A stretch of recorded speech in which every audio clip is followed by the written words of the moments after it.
The hall had gone silent, and every eye in the room was fixed on the empty space beside the Alpha King. Alina stood at the entrance of the summit chamber, her hand still raised from smoothing her gown, and she understood, before anyone spoke a word, that something was wrong. Layman was already inside. He was not waiting for her. He was standing at the head of the long table, and Celine stood beside him, her fingers resting on his arm, as though she belonged there, as though 3 years of marriage meant nothing at all. Alina had walked into rooms like this 100 times before. She had learned, long ago, how to keep her spine straight and her face calm, even when her chest felt like it was caving in. But this time was different. This time, every alpha, every beta, every visiting Luna from 6 territories, was watching to see what she would do. Whispers moved through the room, like wind through dry grass. She could hear her own name pass from mouth to mouth, soft and cruel. She thought of the years before this moment, the ones that had led her here without her quite noticing. She and Damon had been mated young, chosen by fate, in a bond so strong that elders spoke of it as a rare thing, a gift given to few. In the beginning, he had looked at her like she was the only person in any room. He used to find her in a crowd within seconds, his eyes tracking her, before she even realized she had entered his sight. That version of Damon felt like a stranger now, someone she remembered in pieces, like a dream that had faded before she could hold on to it. The pack had grown under his leadership, territories expanded, alliances strengthened, and Damon's name became one that other alphas said with respect and a little fear. Alina had stood at his side through all of it, not as decoration, but as a Luna who carried her own weight. She settled disputes between families. She negotiated peace with a border pack that had once threatened war. She had earned her place, and for a long time, she believed that place was secure. Celine arrived 2 years ago, brought in as a healer, after an illness swept through the eastern quarter of the Packlands. She was skilled, there was no denying that. She saved lives that season, and Alina had thanked her personally, grateful and unsuspecting. Nobody warned her that gratitude could turn into something else, that a healer's hands on an alpha's wounds could become a habit neither of them wanted to break. At first, it was small things. Damon staying late at the healing house long after his injuries required attention. Celine appearing at council meetings where healers had no formal role. Alina noticed, but told herself she was imagining shapes in shadows. She had been raised to trust her mate, to believe the bond between them was proof enough that nothing could come between them. She held on to that belief, even as it grew thinner with each passing month. Now, standing at the entrance to the summit hall, she felt that belief crack completely. Damon had chosen to walk in with Celine. He had left Alina to arrive alone, to face the judgment of 6 territories by herself, as though she were nothing more than a formality in his life, rather than the person fate had chosen for him. A young beta from the northern pack, a boy no older than 20, glanced at her with something like pity, and that look struck harder than any of the whispers. Alina did not want pity. She had never wanted pity, not from anyone, and certainly not in a room full of leaders who would remember this moment for years to come. She squared her shoulders and stepped forward, because whatever happened next, she would not give this room the satisfaction of watching her crumble. Elowen, an older Luna from a neighboring pack, met her eyes across the hall and gave a small, almost imperceptible nod, the kind exchanged between women who recognized a battle when they saw one. Alina held on to that nod like a rope thrown across water. She was not entirely alone here, even if it felt that way. She thought about turning around. The idea crossed her mind, fully formed, tempting in its simplicity. She could walk back out, claim illness, avoid the humiliation entirely. But leaving would only confirm what the room already suspected, that she had lost her place beside the Alpha King, that Celine had won something Alina had spent 3 years building. So she walked forward instead. Every step across the polished stone floor felt like it took a year off her life. She kept her chin level, her hands steady at her sides, and she did not look at Damon until she was close enough that looking away would have seemed like weakness rather than restraint. When he finally turned to see her, something flickered across his face. Surprise, perhaps, that she had come at all, or maybe it was guilt, quickly buried beneath the composed mask he wore for gatherings like this. Alina searched his eyes for some sign of the man she had married, some flicker of the boy who used to find her across crowded rooms. She found only distance, A wall he had built brick by brick over 2 years, one cancelled evening, and one dismissed concern at a time. Celine's fingers remained on his arm. Alina noted it the way she might note a wound on her own body, distant and clinical, because feeling it fully in that moment would have broken something she needed to keep intact. She took her seat at the table, the one reserved for the Luna, several places removed from where Damon stood. It was a small distance in physical terms, and an enormous one in every other sense. The summit proceeded as summits always did. Alphas discussed border disputes, resource sharing, and the upcoming season's challenges. Alina participated when required, her voice steady even though her mind kept circling back to the image of Damon, walking through those doors with someone else on his arm. She answered questions from a visiting Alpha about trade routes, her expertise on full display despite the storm inside her chest. Marcus, Damon's beta and oldest friend, caught her eye once during a lull in the discussion. He looked troubled, his jaw tight in a way that told her he had noticed the same thing everyone else had. Marcus had never been one to comment on Damon's personal choices, loyal to a fault, but even loyalty had limits, and Alina wondered if today had tested his. As the hours passed, Alina found herself observing Celine, with a clarity she had denied herself for months. The healer was not cruel or calculating in any obvious way. She smiled politely when spoken to, deferred to Damon on matters of pack politics, and seemed, in many ways, unremarkable. That made it worse somehow. There was no villain to blame entirely, no simple explanation that let Alina keep her anger contained to one target. The truth was messier. Damon had made choices, Celine had made choices, and Alina had spent too long pretending those choices did not exist. During a break in the proceedings, Alina stepped out onto a stone balcony overlooking the summit grounds. The autumn air was cold against her skin, and she welcomed it, grateful for something sharp enough to cut through the numbness that had settled over her since the moment she entered the hall. She gripped the railing and stared out at the distant tree line, trying to steady the rhythm of her breathing. Footsteps approached from behind, and she recognized the weight of them before she turned. Damon stood a few feet away, his expression unreadable in the fading light. For a moment, neither of them spoke. The silence between them had grown so heavy over the past year that it had become its own kind of language, one they both understood without needing words. He finally spoke, his voice low. He said the summit was important, that appearances mattered to the other alphas, that he needed Celine's counsel on healing matters relevant to the Eastern Territories. Alina listened to each excuse land, watching how easily they came to him, how practiced they sounded. She did not interrupt. She let him finish, because she wanted to hear exactly how far he was willing to go to avoid the truth. When he finished, she asked him a simple question.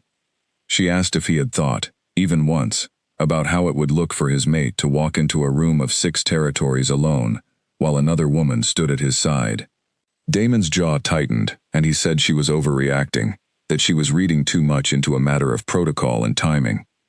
Alina felt something inside her go very still and very quiet, the way the world goes quiet before a storm breaks. She did not raise her voice. She had learned long ago that raising her voice only gave people a reason to dismiss her as emotional rather than reasonable. Instead, she asked him to look at her, really look at her, and tell her honestly whether he still saw his mate when he did. Damon did not answer right away, and that silence told her more than any words could have. The bond between them, once so strong that elders spoke of it in reverent tones, had grown quiet over the past months. She used to feel him even when they were apart, a warmth at the edge of her awareness that told her he was near, that he was hers. Lately, that warmth had dimmed to almost nothing, a candle burning low in a room with too much wind. She had told herself it was stress, the pressures of leadership wearing on both of them. Standing on that balcony, she finally admitted to herself that it was something else entirely. Damon reached for her hand, and for one moment, old habit almost let her take it. But she pulled back before her fingers could meet his, and the rejection surprised them both. She told him she needed time to think, and she walked back into the hall without waiting for his response, leaving him alone on the balcony, with the cold autumn air and whatever thoughts he chose to have. Inside, the summit continued, but Alina moved through the rest of the evening, like someone watching her own life from a distance. She smiled when required, spoke when addressed, and gave nothing away to the watching room. But inside, a decision was beginning to take shape, one she had not fully admitted to herself yet, born from years of small dismissals finally reaching their breaking point. Elowen found her later, near the refreshment tables, and spoke quietly enough that only Alina could hear. She said she had seen this pattern before, in other packs, and that a Luna who lost herself trying to hold together a bond that was already broken often lost everything. Alina thanked her for the honesty, though she was not yet ready to say aloud what she suspected Elowen already knew, that something inside her had shifted tonight, permanently and without her permission. As the summit drew to a close and the various packs began preparing to depart for their own territories, Alina caught sight of Damon across the room, deep in conversation with two visiting alphas, Celine standing nearby with the easy comfort of someone who had grown used to occupying that space. Alina watched them for a long moment, cataloging the way Damon's posture relaxed around Celine in a way it no longer relaxed around her. She thought about the ancient laws she had studied years ago, half out of academic curiosity, half because every Luna was required to know the full weight of her position. There were rights older than most current pack structures, rarely invoked, that gave a wronged Luna the power to sever a bond publicly, stripping an alpha of the legitimacy that bond provided. She had never imagined needing that knowledge for anything other than history. Standing in that hall, watching her husband laugh at something Celine said, the knowledge no longer felt like history. It felt like a door she had not yet decided whether to open. The carriage ride home was silent. Damon sat across from her, exhaustion etched into his features, and for a moment, Alina almost softened, almost reached for the comfort of familiar routine.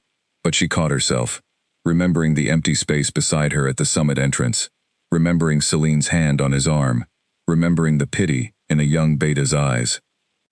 She turned to look out the window instead, watching the dark trees blur past, and she made a promise to herself in the quiet of that carriage. She would not spend another year pretending not to see what stood plainly in front of her. Whatever came next, she would face it with her eyes open, and she would not let anyone, not even the Alpha King himself, decide her worth for her ever again. By the time they reached the pack estate, night had fully settled over the territory, and Alina climbed the stairs to her chambers alone, leaving Damon behind in the study where he retreated most evenings now. She sat by her window for a long time, watching the moon rise over the training grounds, and she thought about the bond that had once felt unbreakable, now hanging by threads she was no longer sure she wanted to hold together. Somewhere in the house, she could hear Damon's low voice, likely on a call with pack business, though a small and suspicious part of her wondered if it was something else entirely. She did not go to check. She simply sat, watching the moon, feeling the weight of a decision beginning to settle into her bones, one that would change everything she had built in this life, one way or another. Alina remembered, too, the way Celine had once seemed grateful, simply to have a place within the pack, thanking Alina personally for the trust extended to her during those first uncertain months. That gratitude had faded over time, replaced by a quiet confidence that unsettled Alina more than open ambition ever could have. She wondered, looking back, whether Celine had always intended to carve out a permanent place beside Damon, or whether the closeness had grown gradually, neither of them fully aware of where the boundary between professional respect and something deeper had been crossed. Owen, a younger pack member who worked alongside Alina managing territory logistics, mentioned once that he had noticed Celine attending gatherings that fell well outside her formal duties, always with a reasonable explanation ready whenever anyone questioned her presence. Alina had thanked him for the observation, without commenting further, unwilling to encourage gossip even as she privately filed away every detail that confirmed what she already suspected. She thought about confronting Celine directly, rather than continuing to address the matter only with Damon, wondering whether a conversation between the two women might reveal something her husband's careful evasions had concealed. She dismissed the idea almost as quickly as it formed, recognizing that such a confrontation would likely accomplish little beyond giving pack gossip fresh material to circulate. Whatever needed to change had to begin with Damon himself, the one who had made vows to her that Celine had never made at all. 2 years earlier, before Celine's name meant anything to the pack beyond a title, sickness had moved through the eastern quarter like a shadow nobody could outrun. Alina remembered those weeks clearly, the smell of herbs burning in every doorway, the sound of coughing that never seemed to stop. Damon had been frantic that season, pushing himself past exhaustion trying to organize aid for families losing children to a fever nobody understood. It was Marcus who suggested calling in outside help, a healer from the Southern Territories who had trained under one of the most respected medicine keepers in generations. Celine arrived on a gray morning, carrying little more than a satchel of herbs and a calm confidence that immediately settled the panic spreading through the sick quarter. Alina remembered watching her work, moving from bed to bed with steady hands, speaking softly to frightened children, and feeling nothing but gratitude. Celine saved 11 lives that season, including the daughter of one of Damon's closest advisors, and the pack owed her a debt that seemed impossible to repay. Alina had personally thanked her after the worst of the sickness passed, standing in the healing house with Celine's tired eyes meeting hers. She remembered offering Celine a permanent place within the pack, a home, resources, anything the healer needed to stay. It had seemed like the right thing to do at the time, a reward for saving so many lives. Alina could not have known then how much that decision would eventually cost her. In the months that followed, Celine became a fixture in pack life, respected and appreciated by everyone from the youngest pups to the oldest elders. She built a healing house of her own near the training grounds, and it became common to see pack members passing through for minor injuries, remedies for aching joints, or simple check-ins that hardly required a trained healer at all. Alina noticed the pattern before anyone else seemed to. The way Damon's visits to the healing house grew more frequent, even as his injuries grew less severe. The first time it truly registered was during a training exercise gone wrong. Damon had taken a shallow cut across his forearm, nothing serious, the kind of wound that would heal within a day, even without treatment. Yet he insisted on visiting the healing house immediately, staying nearly 2 hours for what should have been a 10-minute matter. Alina waited for him in their chambers that evening, and when he finally returned, he spoke at length about Celine's theories on faster healing methods, his enthusiasm evident in a way it rarely was for anything involving Alina herself anymore. She told herself it was simply professional interest, that Damon had always been curious about pack innovations, always eager to bring new knowledge back to benefit his people. She held on to that explanation through the following weeks, even as the pattern repeated itself again and again. A minor bruise became an hour-long visit. A headache became an evening spent discussing herbal remedies late into the night. Alina began to feel like a guest in her own marriage, watching from the outside as her husband found excitement in conversations that no longer included her. Council meetings began to shift as well. Celine's presence, once limited to matters of health and medicine, expanded to include broader pack discussions. Damon defended her inclusion by pointing out her insight into the well-being of pack members, her understanding of how policy decisions affected families on a personal level. Alina could not argue against the logic, not without sounding petty or insecure, so she said nothing, swallowing her discomfort each time Celine took a seat at the table that had once belonged only to trusted advisors. Nora, one of the older members of the pack council, pulled Alina aside one afternoon after a particularly long meeting. She spoke carefully, choosing her words with the caution of someone who had lived through enough pack politics to know how easily loyalty could be misread as gossip. She told Alina that others had noticed too, that whispers were beginning among the younger pack members about the amount of time the Alpha King spent with the healer. Alina thanked her for the warning, but insisted there was nothing to worry about, even as doubt continued to grow quietly inside her. The first cancelled evening came without warning. Damon had promised to accompany Alina to a gathering hosted by a neighboring pack, an important social event meant to strengthen ties between territories. He sent word only hours before they were meant to leave, explaining that Celine needed his help transporting supplies for a healing house expansion, and that the matter could not wait. Alina attended the gathering alone, offering polite explanations for her husband's absence, while privately wondering why supply transportation required the personal attention of an Alpha King rather than any number of pack members equipped for physical labor. More cancellations followed in the months after that first one, each accompanied by a reasonable-sounding excuse. A healing house consultation ran late. Celine needed guidance navigating a dispute with a supplier from another territory. A new treatment required testing, and Damon's presence somehow became essential to that process. Alina stopped counting after a while, partly because counting made the pattern too obvious to ignore, and partly because she was tired of feeling like a woman keeping score against her own husband. She confronted him once, gently, during a quiet evening, when both of them seemed relaxed enough for honest conversation. She asked, without accusation in her voice, whether he realized how much time he spent at the healing house lately. Damon's reaction surprised her with its sharpness. He accused her of keeping tabs on him, of treating him like a pup who needed supervision, rather than a mate who trusted his judgment. The conversation ended with him retreating to his study, and Alina sitting alone in their bedroom, wondering how a simple question had turned into an argument so quickly. After that, she stopped asking. She told herself it was easier this way, that trust meant not questioning every choice her mate made, that a strong marriage required space for both people to maintain their own interests and friendships. She repeated these justifications to herself, often enough that they began to feel almost true, even as the space between her and Damon continued to widen in ways she could no longer fully ignore. Alina threw herself into her own responsibilities during this period, partly out of genuine dedication to the pack, and partly as a way of avoiding the growing discomfort at home.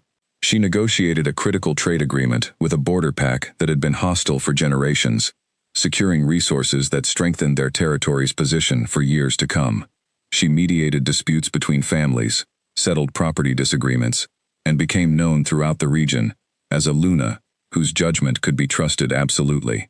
These accomplishments gave her something solid to hold on to during a time when everything else felt increasingly uncertain. Marcus watched all of this unfold with growing unease, though his loyalty to Damon kept him from speaking too directly about what he observed. He mentioned once, carefully, that Celine seemed to understand Damon in ways that came easily, without the friction that sometimes existed in long marriages. Alina had laughed off the comment at the time, though later she wondered if Marcus had been trying to warn her without betraying his oldest friend. The healing house itself became a kind of unspoken territory Alina rarely visited, though she told herself this was simply because she had no medical training and little reason to be there. In truth, she avoided the place because every visit reminded her of how comfortable Damon seemed within its walls, how the tension he sometimes carried at home seemed to dissolve the moment he crossed that threshold. She hated recognizing this pattern in herself, hated that jealousy had found a foothold in a heart she had always believed strong enough to resist it. One evening, returning late from a council matter, Alina passed by the healing house and saw light still burning inside. Well past the hour any legitimate medical need should have required attention. She stood outside for a long moment, torn between walking in and walking away. In the end, she chose to walk away, telling herself that trust meant giving her mate the benefit of the doubt, even when doubt seemed to be all she had left. She would replay that decision many times in the months that followed, wondering what she might have found had she simply opened the door. Elowen, during a visit from her neighboring pack, noticed the strain in Alina's expression during a shared meal, and asked gently whether everything was well at home. Alina deflected the question with practiced ease, the same way she had learned to deflect every uncomfortable inquiry about her marriage over the past year. Elowen did not push, though her eyes lingered a moment longer than necessary, and Alina suspected the older Luna saw more than she let on. By the time the invitation to the Alpha Summit arrived, the distance between Alina and Damon had become a permanent fixture in their household, an unspoken reality both of them navigated around, rather than addressed directly. Alina had grown accustomed to eating dinner alone, to falling asleep before Damon returned from wherever his evenings took him, to feeling like a stranger in the home she had built with her own hands over the years of their marriage. She had hoped, foolishly perhaps, that the summit might offer a chance to reconnect, a formal occasion that would require Damon's full attention and presence at her side, the way pack tradition demanded. She had even allowed herself a small flicker of optimism in the days leading up to their departure, imagining that the seriousness of the occasion might remind Damon of the partnership they were meant to represent before the watching eyes of 6 territories. That flicker of optimism died the moment she saw him walk through the summit doors with Celine at his side, leaving her to face the judgment of the assembled alphas alone. Looking back now, from the quiet of her chambers, Alina understood that the warning signs had been present for a very long time. She had simply chosen, again and again, not to see them clearly, hoping that ignoring the cracks might somehow prevent the entire foundation from breaking apart beneath her feet. The moon had risen fully over the training grounds by the time Alina finally left her window seat, her mind heavy with 2 years of accumulated doubt finally given permission to surface all at once. She climbed into bed alone, as she had grown used to doing, and stared at the ceiling for a long while, before sleep finally claimed her, carrying with it dreams she would not remember, but that left her waking, with a strange and unfamiliar sense of clarity, as though something inside her had finally, quietly, decided. Alina thought often, during this period, about the early days of Celine's arrival, searching her memory for the precise moment when gratitude had shifted into something warmer, something that no longer belonged solely to professional respect. She could not pinpoint an exact turning point, only a gradual accumulation of small moments that, taken individually, seemed harmless, but together, painted a picture she had been too trusting to see clearly at the time. She recalled a particular evening early in their acquaintance, when Celine had stayed late at the estate discussing treatment options for an illness affecting the pack's youngest members. Damon had been unusually animated that night, asking detailed questions about the healer's training, her background, the southern territory she had come from. Alina had found his curiosity endearing then, a reflection of his genuine care for pack well-being. Now, she recognized it as the beginning of an interest that had nothing to do with medicine at all. Priya mentioned once, carefully, that she had noticed a shift in how Damon addressed Celine during council discussions, a familiarity that had crept into his tone over many months, subtle enough that most pack members had not consciously registered it, yet distinct enough that Priya, attentive to such details through her work coordinating community matters, had found herself troubled by the pattern. Alina thanked her for sharing the observation, grateful for confirmation that she was not alone in perceiving something amiss, even if she remained uncertain what to do with that confirmation. She began paying closer attention to the small rituals that had once defined her marriage, the quiet moments of connection that made a partnership feel genuine rather than merely functional. She noticed how rarely Damon sought her opinion anymore on matters beyond formal pack business, how infrequently he asked about her day, or her own concerns beyond their shared responsibilities. The absence of these small gestures accumulated into something that felt, increasingly, like the slow erosion of intimacy rather than any single dramatic betrayal. Grace, though Alina had not yet sought her counsel directly during this earlier period, had once mentioned in passing during a community gathering that healthy bonds required constant tending, much like a garden that would wither without regular care, regardless of how strong its roots had grown initially. Alina had not thought much of the comment at the time, filing it away as simple wisdom rather than a warning specifically relevant to her own circumstances. Looking back now, she recognized how precisely those words had described exactly what was happening within her own marriage. She began to notice, too, how her own instincts toward the household had changed. Small acts of care she had once offered freely, now feeling hollow, given the lack of reciprocity she received in return. She still ensured Damon's favorite meals were prepared, still kept his study organized, and his correspondence attended to, but she performed these tasks now with a kind of detached obligation, rather than the warmth that had once accompanied them naturally. She wondered whether he even noticed the shift, or whether his attention had grown too consumed elsewhere to register such subtle changes in the texture of their daily life together. News traveled quickly through pack territories, faster than any messenger could carry it, moving instead through the invisible network of glances and hushed conversations that connected every household to every other. By the third day after the summit, Alina noticed the shift in how people looked at her when she walked through the training grounds or attended to business in the village square. Sympathy, mixed with curiosity in equal measure, and she hated both in equal measure too. Garrick, one of the senior betas who had served the pack for over 2 decades, approached her one morning under the guise of discussing supply logistics for the coming winter. Alina listened to his practical concerns about grain storage and firewood distribution, grateful for the ordinary nature of the conversation, until he shifted the topic with careful diplomacy. He mentioned, almost in passing, that other packs had begun discussing what happened at the summit. That word of the Alpha King's public choice had reached territories well beyond their own borders. Alina thanked him for the information, though inside she felt something twist uncomfortably. She had known, of course, that the summit would generate talk. 6 territories had witnessed the moment firsthand. But hearing confirmation that the story had spread further, growing perhaps with each retelling, made the humiliation feel larger than it had even felt in the moment itself. The Pack Council convened for a routine meeting that same week, and Alina attended as she always did, prepared to discuss matters of territory management and resource allocation. Celine arrived as well, taking her usual seat near Damon, and Alina forced herself to maintain composure, despite the way several council members exchanged uneasy glances at the healer's continued presence, in a setting that had once been reserved for those with direct governance responsibilities. Nora spoke up partway through the meeting, addressing a matter unrelated to Celine directly, but pointed enough in its framing that everyone present understood the subtext. She raised concerns about pack morale, about young members questioning the strength of leadership when private matters became public spectacle. Damon's jaw tightened visibly, though he responded with practiced diplomacy, insisting that personal matters had no bearing on his ability to lead the pack effectively.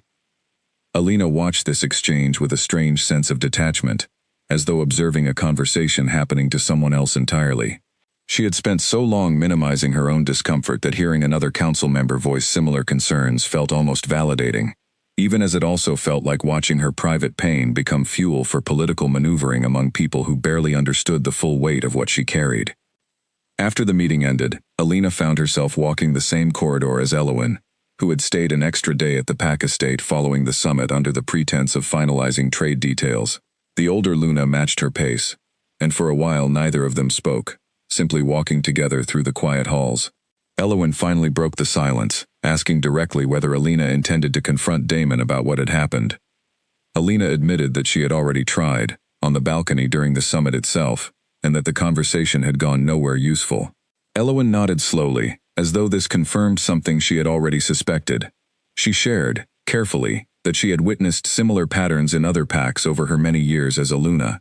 Situations where an alpha's growing closeness with someone outside the mate bond eventually forced a reckoning that could not be avoided indefinitely. That evening, Alina sought Damon out in his study, determined to have the conversation properly this time, without the distraction of a summit hall or the interruption of pack business. She found him reviewing territory maps, his expression tired in a way that might have moved her to sympathy in years past. Now, it only reminded her of how little space remained in his life for anything beyond his own concerns. She asked him plainly whether he intended to continue his closeness with Celine, whether he had considered what that closeness looked like to a pack watching their every move. Damon set down the map he had been studying, and rubbed his eyes, the gesture of a man exhausted by a conversation he had clearly hoped to avoid. He told her that Celine was a valued advisor, that the pack benefited from her insight, and that Alina's concerns were rooted in insecurity, rather than any real evidence of wrongdoing. The word insecurity landed like a slap, though Alina kept her expression steady. She reminded him, calmly, that she had built her own reputation through years of dedicated work, through negotiations that secured peace and resources for their people, through a lifetime of proving her worth independent of her relationship to him. She was not insecure. She was observant, and what she observed troubled her deeply. Damon's expression shifted, something like guilt flickering across his features before he masked it again with defensiveness. He accused her of exaggerating, of turning ordinary professional relationships into something sinister simply because she had grown suspicious and unhappy.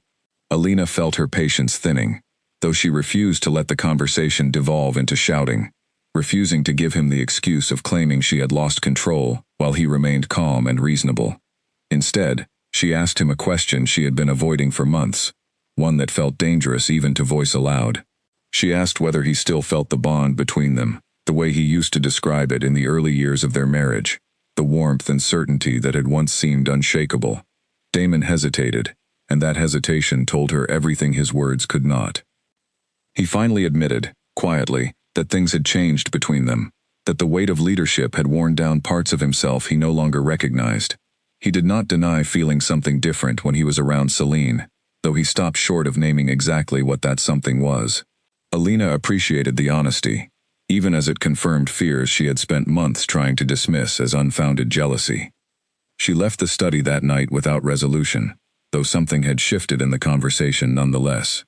For the first time, Damon had acknowledged the distance between them, rather than deflecting entirely. It was not an apology, and it was certainly not a promise to change course, but it was honesty, and Alina found herself grateful for even that small fragment of truth, after so many months of careful evasion. In the days that followed, Alina began spending more time away from the Pack estate, throwing herself into work that took her to distant corners of their territory. She oversaw the construction of a new grain storage facility, meant to protect the pack's food supply through harsh winters. She mediated a dispute between two families, whose disagreement over land boundaries had threatened to turn violent, finding a compromise that satisfied both sides and prevented what might have become a lasting feud. This work reminded her of her own capabilities, of the identity she had built independent of her marriage.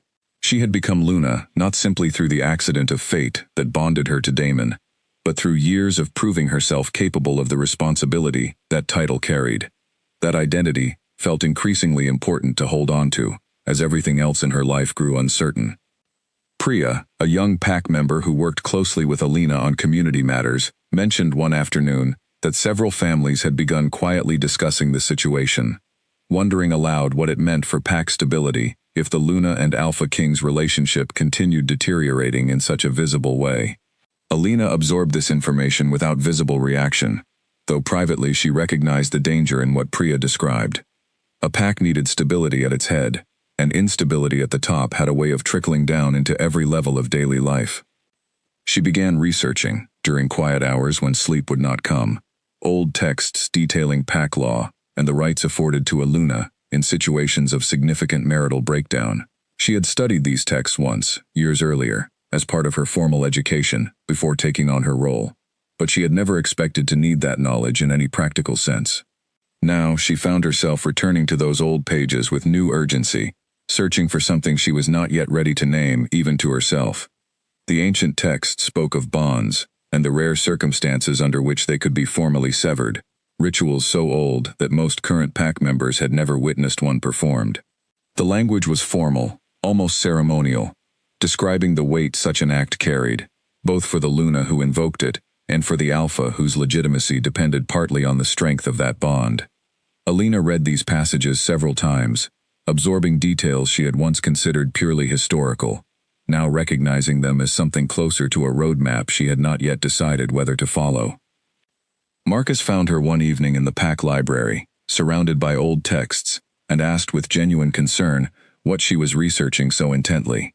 Alina considered deflecting, as she had grown accustomed to doing, but something in Marcus's expression, honest and worried rather than merely curious, convinced her to share at least part of the truth. She told him she was trying to understand her options, without specifying exactly what those options entailed.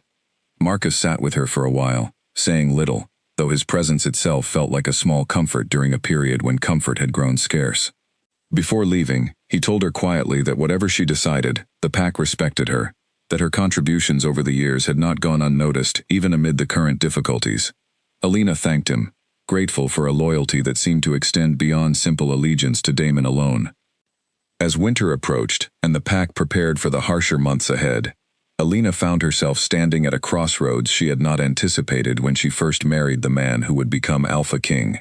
She had spent years building a life and a reputation within this pack, and she was not willing to watch either crumble, simply because her marriage had begun to fail. Whatever path she chose next, she intended to walk it with the same strength and clarity that had defined every other decision in her life, refusing to let anyone, including the man she had once loved without reservation, determine her worth for her.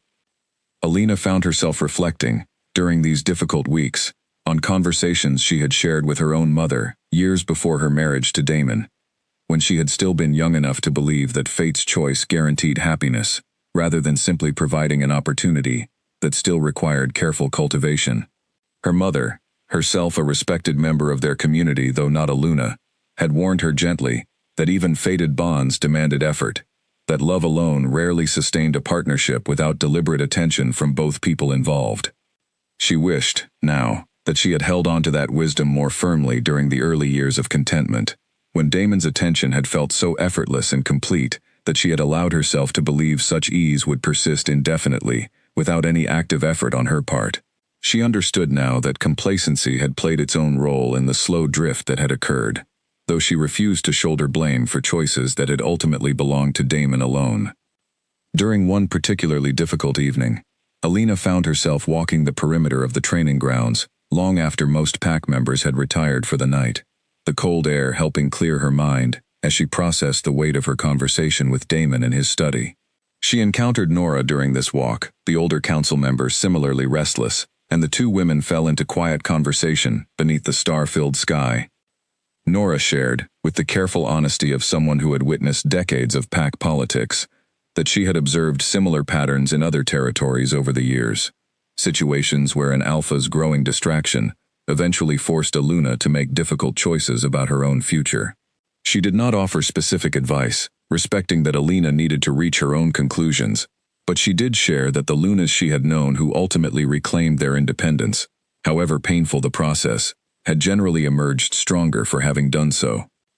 This conversation stayed with Alina throughout the following days, offering a kind of quiet permission to consider possibilities she had previously dismissed as unthinkable. She began to understand that her identity as Luna, while significant, did not have to remain permanently tethered to her identity as Damon's mate, that these two aspects of her role, once seemingly inseparable, might in fact be capable of existing independently should circumstances require such separation. She continued her research into pack law during quiet evenings, expanding her study beyond the specific rite of severance to encompass broader questions about Aluna's rights and responsibilities outside the context of her mate bond. She learned that historical precedent, though rare, existed for Lunas, who continued serving their communities in advisory capacities, even after their formal bond had ended, whether through severance, death, or other circumstances that pack law had developed frameworks to address over generations of accumulated experience. She began keeping a private record during these weeks, not of grievances exactly, but of moments that felt significant, conversations and observations she wanted to remember clearly, rather than allow to blur together into vague dissatisfaction. This record helped her maintain clarity about the pattern she was witnessing, preventing Damon's occasional moments of apparent attentiveness from erasing the accumulated weight of his more consistent neglect. She found this discipline valuable, a way of honoring her own perceptions rather than allowing self-doubt to undermine what she knew, deep down, to be true. The morning frost had begun creeping across the training grounds when Alina first noticed something had changed within herself, something quieter and stranger than simple anger or hurt. She woke one day and reached instinctively for the familiar warmth she had always associated with Damon, the sense of him that lived at the edge of her awareness, no matter the physical distance between them. It was not entirely gone, but it had grown so faint that she had to concentrate to feel it at all, like a candle flame nearly extinguished by wind. She said nothing of this discovery at first, unsure whether to trust her own perception after months of doubting herself over smaller matters. But the sensation persisted over the following days, the warmth continuing to dim rather than returning to its former strength. Alina had been taught since childhood that the mate bond, once formed, remained constant regardless of circumstance, a permanent thread connecting two souls chosen by fate. She had never questioned this teaching until now, when her own experience seemed to contradict everything she had been raised to believe. She sought out Grace, an elder within the pack, known for her deep knowledge of ancient traditions and the mystical elements of pack life that younger generations often overlooked in favor of practical governance matters.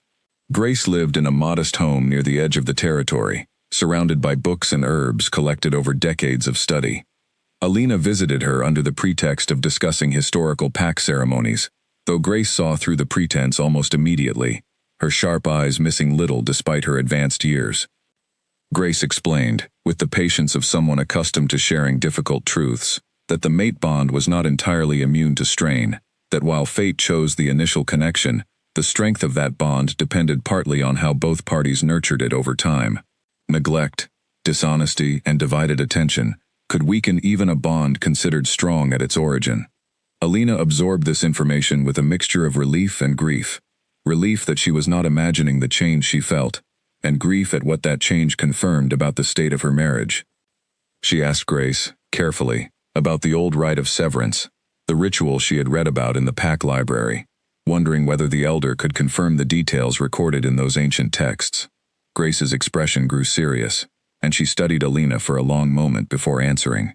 She confirmed that the rite existed, though it had not been performed within their pack for generations, the last recorded instance occurring so long ago that only fragmented accounts remained in the oldest archives.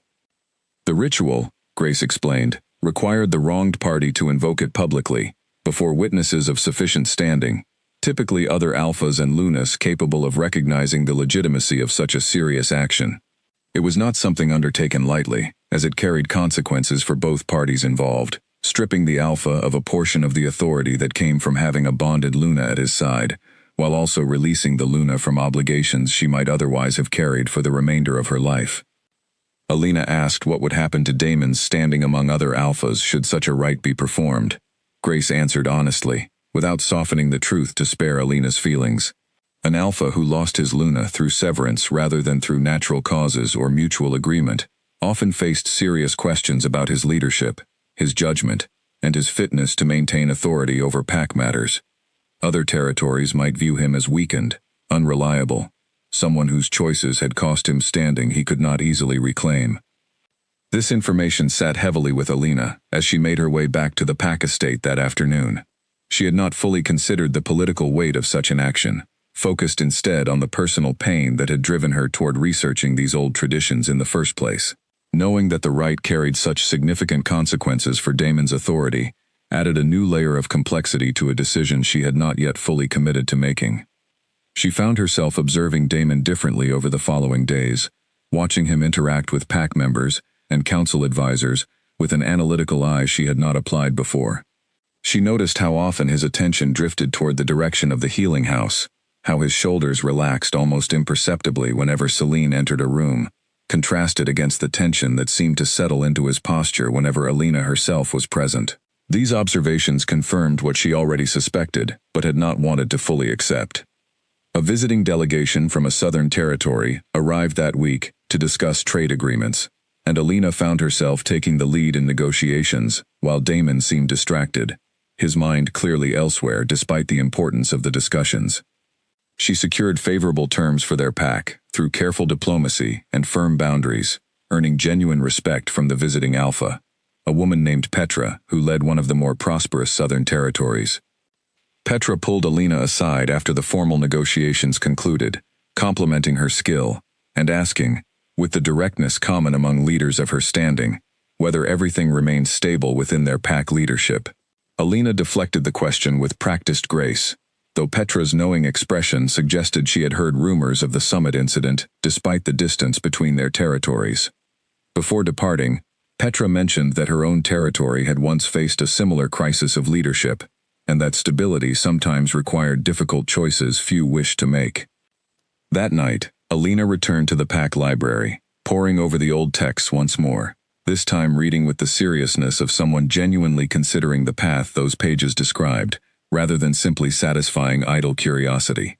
The ritual required specific words, spoken with clear intention before witnesses, along with a physical gesture symbolizing the breaking of the connection that had once bound Luna and Alpha together. She practiced the words quietly to herself, feeling their weight settle into her chest with each repetition. She thought about her own life before Damon, the young woman she had been before fate chose to bind her to an Alpha's son, destined for leadership. She had dreams then, ambitions that existed independent of any mate bond, plans for the kind of Luna she wanted to become regardless of who stood beside her. Somewhere along the way, she had allowed those dreams to become entangled entirely with Damon's success, her own identity folding into his so completely that she sometimes struggled to remember where she ended and his expectations began. The dulling of the bond, painful as it was to acknowledge, had also brought unexpected clarity. Without the constant pull of connection clouding her judgment, Alina found herself thinking more clearly about what she actually wanted from the remainder of her life. Did she want to spend years, perhaps decades, fighting for the attention of a mate whose interests clearly lay elsewhere? Or did she want to reclaim the autonomy she had possessed before fate made its choice, building a future defined by her own decisions rather than her position beside Damon? Elowin returned for a brief visit during this period, ostensibly to finalize remaining trade details from the summit, though Alina suspected genuine concern motivated the extended stay as much as any business matter. The older Luna found her once again in the library, and this time, Alina did not attempt to hide what she had been researching. She showed Elowin the passages describing the rite of severance, watching for the elder's reaction with genuine curiosity about how someone with decades more experience would view such a serious consideration. Elowin read the passages carefully, her expression thoughtful rather than shocked. She admitted that she had witnessed something similar once, many years ago, in a territory far from their own, though she had been young at the time, and remembered only fragments of the event itself. She told Alina that the Luna who performed the rite that day had walked away from the ceremony with her head held high, despite the political fallout that followed, and had gone on to build a respected life, independent of her former mate's territory. This account offered Alina something she had not realized she needed, proof that a Luna could survive such a choice, could emerge from it with her dignity and future intact rather than diminished. She thanked Elwyn for sharing the memory, feeling less alone in the weight of the decision beginning to solidify within her. As the days passed, Alina noticed the bond continuing to fade, the warmth she had once relied upon growing fainter with each passing week. She wondered sometimes whether this was simply the natural consequence of Damon's divided attention, or whether some part of her own heart had begun withdrawing in response, protecting itself from further hurt by loosening its own grip on a connection that no longer served her well. She had not yet decided fully what she would do, though the weight of possibility now sat clearly within her, no longer abstract or purely historical. She understood now that she possessed a choice her ancestors had rarely exercised, a power passed down through generations of Lunas who had perhaps needed it far less than she found herself needing it now. Whatever she ultimately decided, she intended to make that choice with full understanding of its consequences, rather than acting purely from wounded pride or momentary anger. The frost on the training grounds thickened as winter drew closer, and Alina found herself standing at her window one evening, watching pack members go about their evening routines below, unaware of the significant decision taking shape within their Luna's mind. She thought about the years ahead, about what kind of life she wanted to build for herself regardless of what path she ultimately chose, and for the first time in many months, she felt something like determination, replacing the exhaustion that had characterized her recent days. She thought often, during these weeks of quiet preparation, about what her life might look like on the other side of such a significant decision, trying to envision a future that felt both frightening in its uncertainty and strangely liberating in its possibility. She had spent her entire adult life defined partly by her connection to Damon, and imagining an existence independent of that connection required a kind of mental reconstruction she had never previously attempted. Priya, sensing something troubled beneath Alina's careful composure during their regular work sessions on community matters, asked gently one afternoon whether everything remained well. Alina found herself sharing more than she had intended, not the specific details of the ancient rite she had been researching, but a general acknowledgement that she had been reconsidering many aspects of her life recently, questioning assumptions she had carried for years without examination. Priya listened with the openness of someone still young enough to believe that honest conversation solved most problems, and she offered a perspective that struck Alina as surprisingly wise for someone with considerably less experience navigating pack politics. She suggested that perhaps the discomfort Alina felt reflected not confusion about what she wanted, but rather difficulty accepting that what she wanted required accepting significant loss along the way. Alina turned this observation over in her mind for days afterward, recognizing its truth, even as she continued struggling with the practical implications. She visited Grace again during this period, seeking further clarification about the historical context surrounding the rite of severance, wanting to understand not just the mechanics of the ceremony, but the deeper cultural significance it held within their pack's traditions. Grace shared additional stories from the archives, accounts of Lunas throughout history who had faced impossible choices between loyalty to a failing bond and loyalty to their own well-being and dignity. One particular account struck Alina deeply, the story of a Luna from several generations past, who had waited many years before finally invoking the rite, hoping repeatedly that her alpha's behavior might change through patience and continued devotion. Grace's ancestors had recorded that this Luna eventually expressed regret not for performing the severance, but for waiting so long to reclaim her own dignity, having sacrificed years of potential happiness in service to a hope that circumstances never justified. This story resonated with Alina in ways she had not anticipated, forcing her to confront her own pattern of patience and accommodation, the months and years she had spent hoping that Damon's attention would naturally return to her without requiring any dramatic intervention on her part. She began to understand that her hesitation, while understandable given the weight of the decision, also carried its own cost, each additional month of waiting representing time she could never reclaim, regardless of what path she ultimately chose. She spent one particular evening simply sitting with the discomfort of uncertainty, refusing her usual instinct to resolve difficult feelings through immediate action or decisive planning. Grace had once told her that some decisions required a period of simply living with the question before the answer could fully emerge, and Alina found herself practicing that patience now, allowing herself to feel the full weight of grief and possibility, without rushing toward resolution, simply for the comfort of certainty. This practice, uncomfortable as it was, ultimately deepened her confidence that whatever she eventually decided would emerge from genuine understanding rather than impulsive reaction. The convoy of carriages carrying pack representatives to the winter gathering stretched along the frost-covered road, banners from 6 territories snapping in the cold wind above each vehicle. This gathering, smaller than the full summit but still significant, brought together neighboring packs to finalize agreements before the harshest months of winter settled in fully. Alina rode in silence beside Damon, the space between them on the carriage seat feeling wider than the physical distance actually measured. Marcus rode with them as well, along with 2 junior council members responsible for documenting the proceedings. The atmosphere within the carriage remained tense throughout the journey, conversation limited to necessary logistics rather than anything personal. Alina watched the passing landscape through the frosted window, mentally reviewing the trade points she intended to raise during the gathering, grateful for the distraction of practical matters. Upon arrival, pack representatives gathered in a grand lodge, built specifically for such occasions, its wooden beams decorated with the crests of every participating territory. Alina noticed immediately that Celine had traveled separately, arriving in a smaller carriage that pulled up shortly after their own, and she wondered whether this separation had been Damon's attempt at discretion, or simply a matter of practical logistics given the healer's other responsibilities before departure.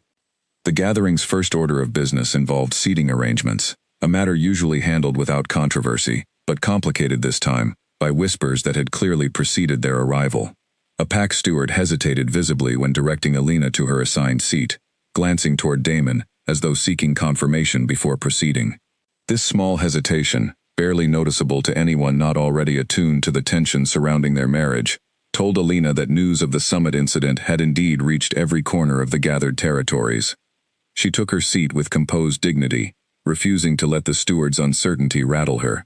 Around the great hall, other Lunas and Alphas settled into their designated places, and Alina noticed several curious glances directed her way, as word spread through quiet conversation about the Luna who had walked alone into a room, while her Alpha entered with another woman at his side. Callan, the Alpha of a Western territory known for its careful diplomacy and thoughtful leadership, approached Alina during a break in formal proceedings. She had met him briefly at previous gatherings, but had never spoken with him at length, his territory's business rarely overlapping significantly with her own pack's interests. He greeted her with genuine warmth, asking about the grain storage facility she had overseen, details he could only have learned through careful attention to pack matters beyond his own borders. Alina found herself genuinely engaged in the conversation, appreciating Callan's evident respect for her accomplishments, independent of any connection to Damon or the summit gossip that seemed to follow her everywhere lately. He asked thoughtful questions about her negotiation strategies with the Eastern Border Pack, listening attentively to her responses, rather than simply waiting for his turn to speak. It had been a long time since anyone had shown such genuine interest in her perspective, without an underlying agenda. Damon observed this conversation from across the hall, though Alina pretended not to notice his attention, focusing instead on the substance of her discussion with Callan. She wondered, briefly, whether Damon felt anything watching her engage so easily with another Alpha, or whether his own preoccupations had grown too complete for such observations to register meaningfully. The formal session that afternoon addressed resource-sharing agreements, meant to help smaller territories survive the harsh winter ahead. Alina spoke at length about her pack's surplus grain reserves, proposing an arrangement that would benefit 3 struggling territories, while strengthening alliances that could prove valuable in future conflicts. Her proposal received enthusiastic support from the gathered representatives, and even Damon acknowledged her contribution with a rare moment of genuine pride crossing his features. That brief flicker of the man she remembered, proud of her accomplishments rather than distracted by other concerns, stirred something complicated within Alina. Part of her longed to hold on to that moment, to believe it represented the beginning of something repaired, rather than simply an isolated instance of clarity, amid otherwise consistent distance. She reminded herself not to read too much into a single expression, having learned through painful experience how quickly such small hopes could dissolve. During the evening meal that followed formal proceedings, seating arrangements placed Alina near several other Lunas, while Damon sat further down the long table, engaged in conversation with fellow Alphas about territorial defense strategies. This separation felt almost welcome after the tension of earlier interactions, giving Alina space to speak freely with women who understood the particular pressures of her position. Nora, seated nearby, mentioned quietly that she had heard whispers among younger pack members, questioning whether the current leadership structure remained stable enough to guide them through difficult seasons ahead. Alina absorbed this information carefully, understanding the political weight such doubts carried. A pack that questioned its leadership often struggled to maintain the unity necessary for survival during harsh winters or external threats from rival territories. Elowin, seated across the table, steered conversation toward lighter topics, after noticing the shadow that crossed Alina's expression at Nora's comment. She spoke of upcoming celebrations planned for the winter solstice, of preparations underway in her own territory, offering Alina a brief respite from the constant weight of pack politics and personal difficulty that seemed to follow her everywhere lately. After the meal concluded, representatives dispersed to various quarters within the lodge, some retiring for the evening while others gathered in smaller groups to continue informal discussions. Alina found herself walking through a quiet corridor, seeking a moment of solitude away from the watching eyes that had followed her throughout the gathering, when she encountered Callan once more, apparently engaged in similar pursuit of quiet reflection. They fell into easy conversation, discussing matters unrelated to pack politics or personal difficulty, simply sharing observations about the natural world, about the particular beauty of frost-covered forests during winter months. Alina found the conversation refreshing in its simplicity, a reminder that connection did not always need to carry the weight of expectation or obligation that had come to characterize so much of her recent interactions. Callan mentioned, carefully, that he had heard fragments of what happened at the recent summit, though he made clear he had no interest in gossip for its own sake, simply concern for a fellow leader navigating difficult circumstances. Alina appreciated his directness, choosing to share a brief and measured account of the situation rather than deflecting entirely, as she had grown accustomed to doing with others. He listened without judgment, offering neither excessive sympathy nor unsolicited advice, simply acknowledging the difficulty of her position with genuine understanding. Before they parted ways for the evening, he mentioned that his own territory would welcome her insight anytime she found herself traveling in that direction, an offer that felt less like flattery and more like genuine respect for her capabilities as a leader in her own right. Alina returned to her assigned quarters that evening with thoughts more settled than they had been in weeks, though the underlying tension of her situation with Damon remained unresolved. She thought about the conversation with Callan, about how easily connection could form when built on mutual respect rather than obligation, and she wondered, not for the first time, what her life might look like should she ultimately choose to walk away from the bond that had once defined her entire identity. The following morning brought continued negotiations, with representatives finalizing the details of resource-sharing agreements before the gathering concluded. Alina participated fully, her contributions valued and acknowledged by leaders from territories across the region. She noticed, with quiet satisfaction, that her reputation as a capable Luna had grown independent of whatever difficulties existed within her marriage, a foundation she could rely upon regardless of what choices lay ahead. As the gathering drew to a close and representatives began preparing for their journeys home, Damon approached Alina privately, his expression uncertain in a way she rarely witnessed from him anymore. He acknowledged, quietly, that he had noticed her conversations with Callan throughout the gathering, and asked, with something almost like vulnerability, whether those conversations meant anything significant. Alina considered the question carefully before answering. She told him honestly that she had simply appreciated genuine respect and interest from a fellow leader, the kind of engagement she had once taken for granted within her own marriage but had grown to miss over recent months. She did not elaborate further, unwilling to offer reassurance she was not entirely certain she could honestly provide. Damon absorbed this response without argument, a small shift from his usual defensiveness that Alina noted with cautious interest. Perhaps the public setting of the gathering, the visible attention from other leaders, had begun to impress upon him the true weight of what he risked losing. Or perhaps his reaction reflected something more selfish, simple discomfort at watching another alpha show interest in what he still considered his own claimed territory, regardless of how he had neglected that claim in recent months. The carriage ride home mirrored the journey to the gathering, largely silent, though Alina noticed Damon watching her more closely than he had in months, as though seeing her clearly for the first time in a long while. Whether this renewed attention represented genuine reflection or simple possessiveness triggered by outside interest, Alina could not yet determine with certainty. She resolved to observe his behavior carefully in the weeks ahead, unwilling to let a single moment of apparent concern erase months of accumulated evidence pointing toward a marriage that had already begun to fail. The gathering's second morning brought continued negotiations, though Alina found her attention occasionally drawn to observing the dynamics between other territories, noting how different leadership pairs interacted, seeking perhaps some model for what a healthy partnership might look like, compared to the increasingly strained connection she shared with Damon. Petra and her mate, present at this gathering as well, demonstrated an easy collaboration that Alina found herself studying with genuine curiosity, wondering what specific choices had preserved such evident warmth between them after so many years of shared leadership. She mentioned this observation to Elowin during a quiet moment between formal sessions, and the older Luna smiled knowingly, sharing that Petra and her mate had faced their own significant challenges early in their partnership, difficulties that had ultimately strengthened their bond through deliberate effort, rather than any guarantee provided by fate alone. This perspective offered Alina a small measure of hope, evidence that struggle did not inevitably lead toward the kind of breakdown she had experienced with Damon, provided both parties remained committed to genuine repair rather than empty promises. During a break in proceedings, Alina found herself in conversation with a younger Luna, from a territory she had not previously interacted with extensively, a woman named Ivy, whose pack bordered the eastern edges of the region.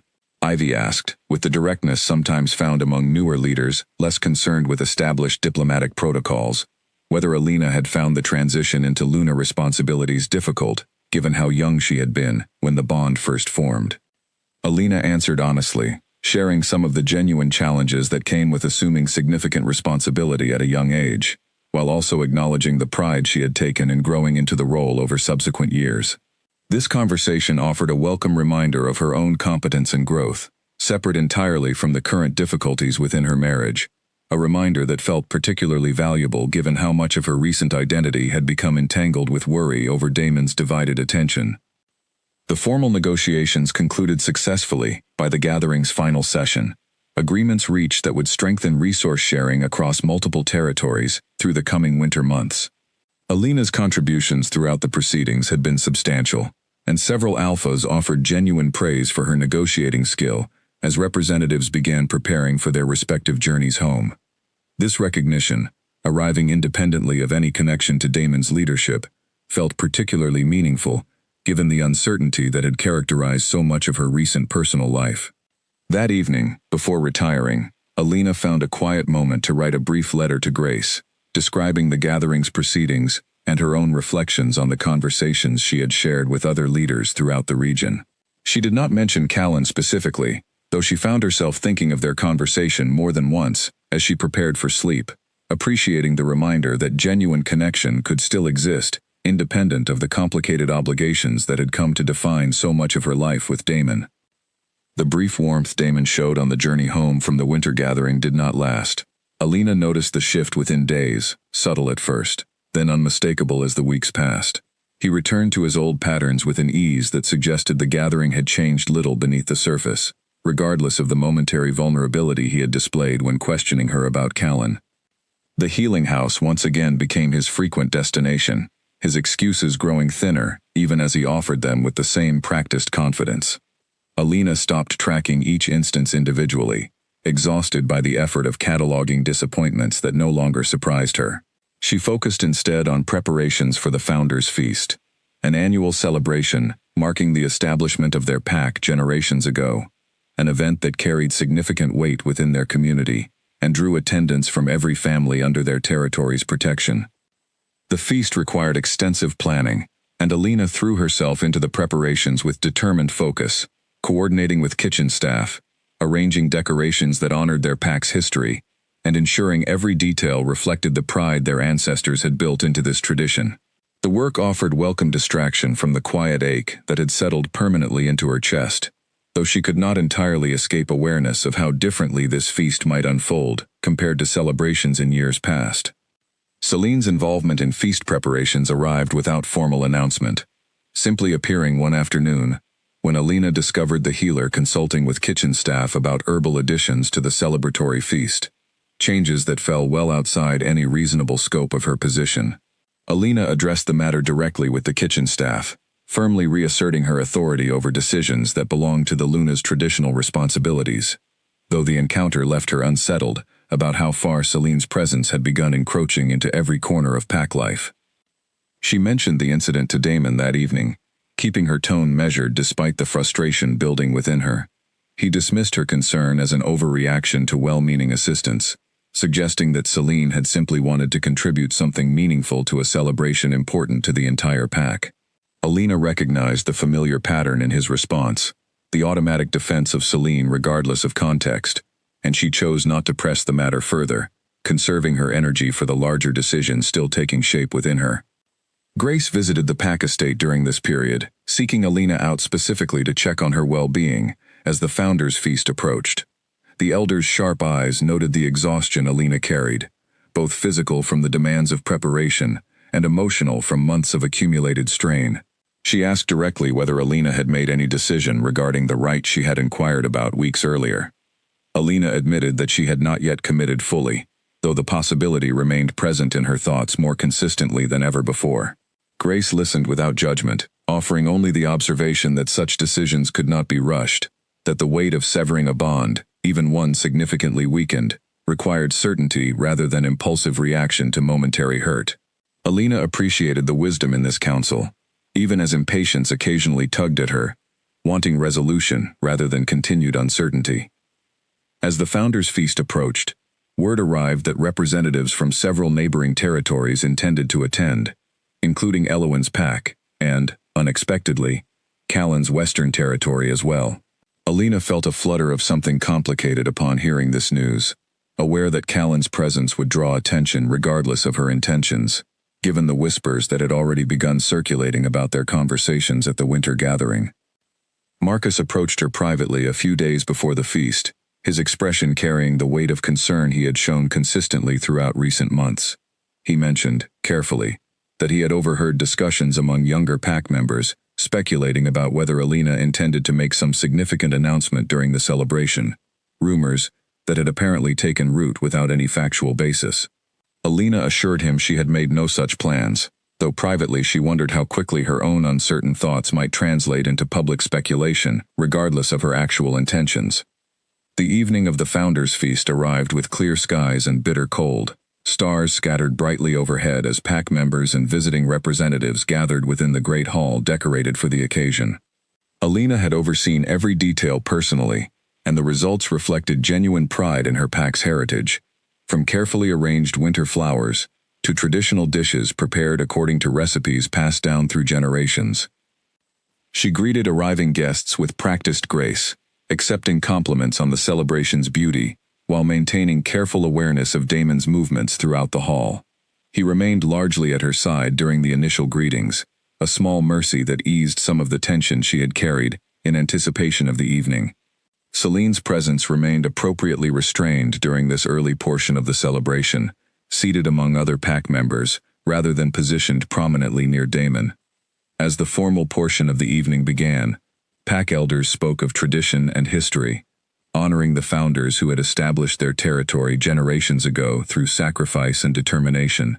Alina listened with genuine reverence, finding comfort in the continuity these stories represented, a reminder that her pack had weathered difficult periods before, and would continue to endure regardless of whatever personal challenges its current leaders faced. Callan approached during a break in formal proceedings, greeting both Alina and Damon with polite respect that gave no indication of any impropriety in his previous interactions with Alina. He complimented the celebration's organization, acknowledging the evident care that had gone into every detail, and Alina accepted the praise graciously, while noting Damon's carefully controlled expression as he observed the exchange. Later in the evening, as dancing began among the younger pack members, and conversation flowed more freely among adults gathered near the great hearth, Alina found herself briefly alone, watching the celebration unfold around her. She spotted Damon across the room, engaged in what appeared to be an intense conversation with Celine, their heads bent close together, despite the public setting of the celebration, honoring their pack's founding. Something inside her, already worn thin by months of similar moments, finally reached its breaking point. She did not create a scene, did not confront them publicly in a manner that would disrupt the celebration honoring her ancestors. Instead, she watched with a clarity that felt almost peaceful, recognizing that this pattern would not change, regardless of how many private conversations she attempted, regardless of how many opportunities she offered for reconciliation. Elowen found her standing near the hearth, watching the scene across the room with an expression the older Luna had come to recognize over months of careful observation. She did not need to ask what Alina was thinking. She simply stood beside her, a silent presence offering support without demanding explanation, understanding perhaps better than anyone else present, the weight of the decision finally solidifying within her younger counterpart. The celebration continued around them, pack members unaware of the significant shift occurring within their Luna's heart, even as they danced and celebrated the founding of the territory that had sheltered generations of their families. Alina watched the joy on the faces of children too young to understand the political complexities surrounding their leadership, and she felt a fierce protectiveness toward this community she had served faithfully for years, regardless of whatever personal pain had accompanied that service. She thought about the words she had practiced in the quiet of the pack library, the ancient rite that could finally free her from a bond that had become more burden than blessing. She thought about the political fallout Grace had described, the diminished standing Damon would face among other alphas, and she found herself, for the first time, entirely at peace with that consequence, rather than troubled by it. He had made his choices consistently, repeatedly, despite every opportunity to change course. As the Founders' Feast drew toward its conclusion, with guests beginning preparations for departure or retirement to guest quarters within the estate, Alina made a decision that felt less like sudden resolve, and more like the natural conclusion of months spent gathering evidence, seeking counsel, and finally accepting a truth she had resisted for far too long. She would not act tonight, not during a celebration meant to honor tradition and unity rather than personal reckoning, but she would act soon, at an occasion appropriate to the gravity of what she intended to do. She sought out Grace, before the elder departed for the evening, requesting a private conversation the following day, to discuss the practical details of formally invoking the ancient rite. Grace studied her carefully, searching for any sign of impulsive anger rather than settled conviction, and apparently satisfied by what she found, agreed to meet the next morning to begin preparing Alina for what lay ahead. Alina returned to her chambers that night with a strange sense of calm, replacing the exhaustion and uncertainty that had characterized so much of the preceding months. Whatever fear remained about the consequences of her decision, whatever grief still lingered for the marriage she had once believed would last a lifetime, she felt, for the first time in a very long while, that she was finally choosing her own path forward, rather than simply enduring circumstances imposed upon her by someone else's choices. The days following the Founders' Feast brought a strange quiet to the pack estate, as though the community sensed something significant had shifted, even without understanding exactly what had changed within their Luna's resolve. Alina continued her regular duties with careful attention, unwilling to let anyone perceive weakness or uncertainty in her leadership, despite the momentous decision taking final shape within her mind. She spent considerable time during these days reviewing her responsibilities and obligations, ensuring that whatever came next would not leave the pack without proper guidance during a transition that promised to be significant, regardless of how carefully she managed the practical details. She met with Garrick to discuss contingency plans for various ongoing projects, framing the conversations as routine preparation for winter, rather than revealing the deeper purpose behind her sudden attention to succession planning and continuity. Marcus continued watching these preparations with growing understanding, though he still did not press Alina for specifics, apparently respecting her need to control the timing and circumstances of whatever announcement she intended to make. He did mention, quietly, that he had begun having difficult conversations with Damon about the pattern of behavior that had led them to this point, conversations that Damon apparently received with more defensiveness than genuine reflection, at least according to what Marcus felt comfortable sharing. Alina also used this period to reach out discreetly to Grace for additional guidance about the practical aftermath she should anticipate following the ceremony, wanting to understand not just the ritual itself, but the social and political landscape she would need to navigate afterward. Grace offered candid assessment, acknowledging that the initial period following such a dramatic act would likely bring significant scrutiny and speculation from every corner of the Pact community and beyond, but that this scrutiny would gradually fade as more pressing concerns inevitably arose to occupy public attention. She found herself, during quiet evenings in this preparatory period, writing letters she did not send, addressed to Damon, attempting to articulate everything she wished he had understood before circumstances forced this reckoning upon them both. These unsent letters served as a kind of emotional processing, allowing her to work through lingering grief and anger in private, rather than carrying that weight into the ceremony itself, where she wanted to present herself with dignity and clarity, rather than raw emotion that might undermine the gravity of what she intended to accomplish.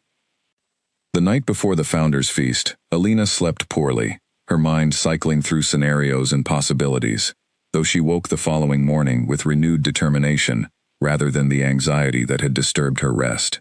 She approached the day's preparations with the same careful attention she had always brought to significant Pact events, refusing to let the personal weight of what loomed ahead diminish the quality of the celebration she owed to her community. Elowen sent word ahead of her own planned attendance at the Founders' Feast, mentioning in her correspondence that she looked forward to witnessing the celebration Alina had worked so diligently to organize. Alina appreciated this small gesture of support, understanding that Elowen's presence, along with Grace's steady counsel, would offer her important allies within the hall regardless of how the evening ultimately unfolded. She found herself grateful, in these final days of preparation, for the community of women who had gathered around her throughout this difficult year, offering wisdom and solidarity she had not fully anticipated needing when her troubles first began. Grace arrived at the Pact estate early the next morning, before most households had begun their daily routines, carrying with her a worn leather-bound book that Alina recognized as one of the oldest texts within the Pact's private archives. They settled in a quiet corner of the library, and Grace began explaining, in careful detail, exactly what performing the rite of severance would require, both practically and emotionally. The ritual needed to be performed before witnesses of significant standing, ideally other Alphas and Lunas capable of confirming its legitimacy to the wider Pact community and neighboring territories. This requirement meant Alina would need to choose her moment carefully, waiting for an occasion that brought together leaders whose presence would lend the necessary weight and formality to such a significant act. Grace mentioned that the upcoming regional council meeting, scheduled for the following month and expected to draw representatives from every territory in the region, would provide exactly this kind of setting. Alina absorbed this information with steady resolve, grateful for Grace's practical guidance during a process that felt overwhelming in its historical significance. They reviewed the exact wording required for the ritual, ancient phrases passed down through generations of Lunas who had rarely needed to invoke them, each word carrying weight that modern Pact language had largely lost through disuse. Grace helped her practice the pronunciation and cadence, ensuring the ritual would be performed correctly when the moment finally arrived. Beyond the words themselves, Grace explained the physical gesture required to complete the severance, a specific motion, involving the joining and then deliberate separation of hands, symbolizing the breaking of the connection fate had once forged between two souls. Alina practiced this gesture alone in her chambers over the following days, feeling strange performing what amounted to a rehearsal for ending her marriage, though the strangeness gradually gave way to something closer to determination. She did not tell Damon of her plans, uncertain how he might react, and unwilling to risk him attempting to prevent the ceremony through manipulation or false promises of change she no longer believed he intended to keep. She continued her daily routines with careful normalcy, attending council meetings, overseeing Pact business, and maintaining the appearance of a marriage under strain, but not yet at its breaking point. The weeks leading up to the regional council meeting passed with a strange combination of ordinary Pact life and internal preparation for what Alina increasingly understood as one of the most significant moments of her existence. She spent evenings reviewing the historical accounts Grace had shared, learning of other Lunas who had faced similar circumstances throughout their pack's long history, drawing strength from their experiences, even as she recognized the unique weight of her own situation. Marcus noticed the change in her demeanor, though he did not press for specifics, apparently trusting that Alina would share what she needed to when the time was right. He mentioned once, quietly, that he had begun observing Damon more critically over recent weeks, questioning aloud whether his oldest friend truly understood the risk he was taking with a partnership that had contributed significantly to the pack's success and stability. The regional council meeting finally arrived, drawing representatives from across the territory to a grand hall built specifically for gatherings of this magnitude. Alina traveled with Damon and Marcus, along with several council members responsible for various matters requiring regional discussion. Throughout the journey, she maintained careful composure, her mind focused on the ceremony ahead rather than idle conversation. Upon arrival, she noted with quiet satisfaction that Aloin, Petra, and Callan had all traveled to attend the gathering, along with numerous other alphas and lunas from across the region.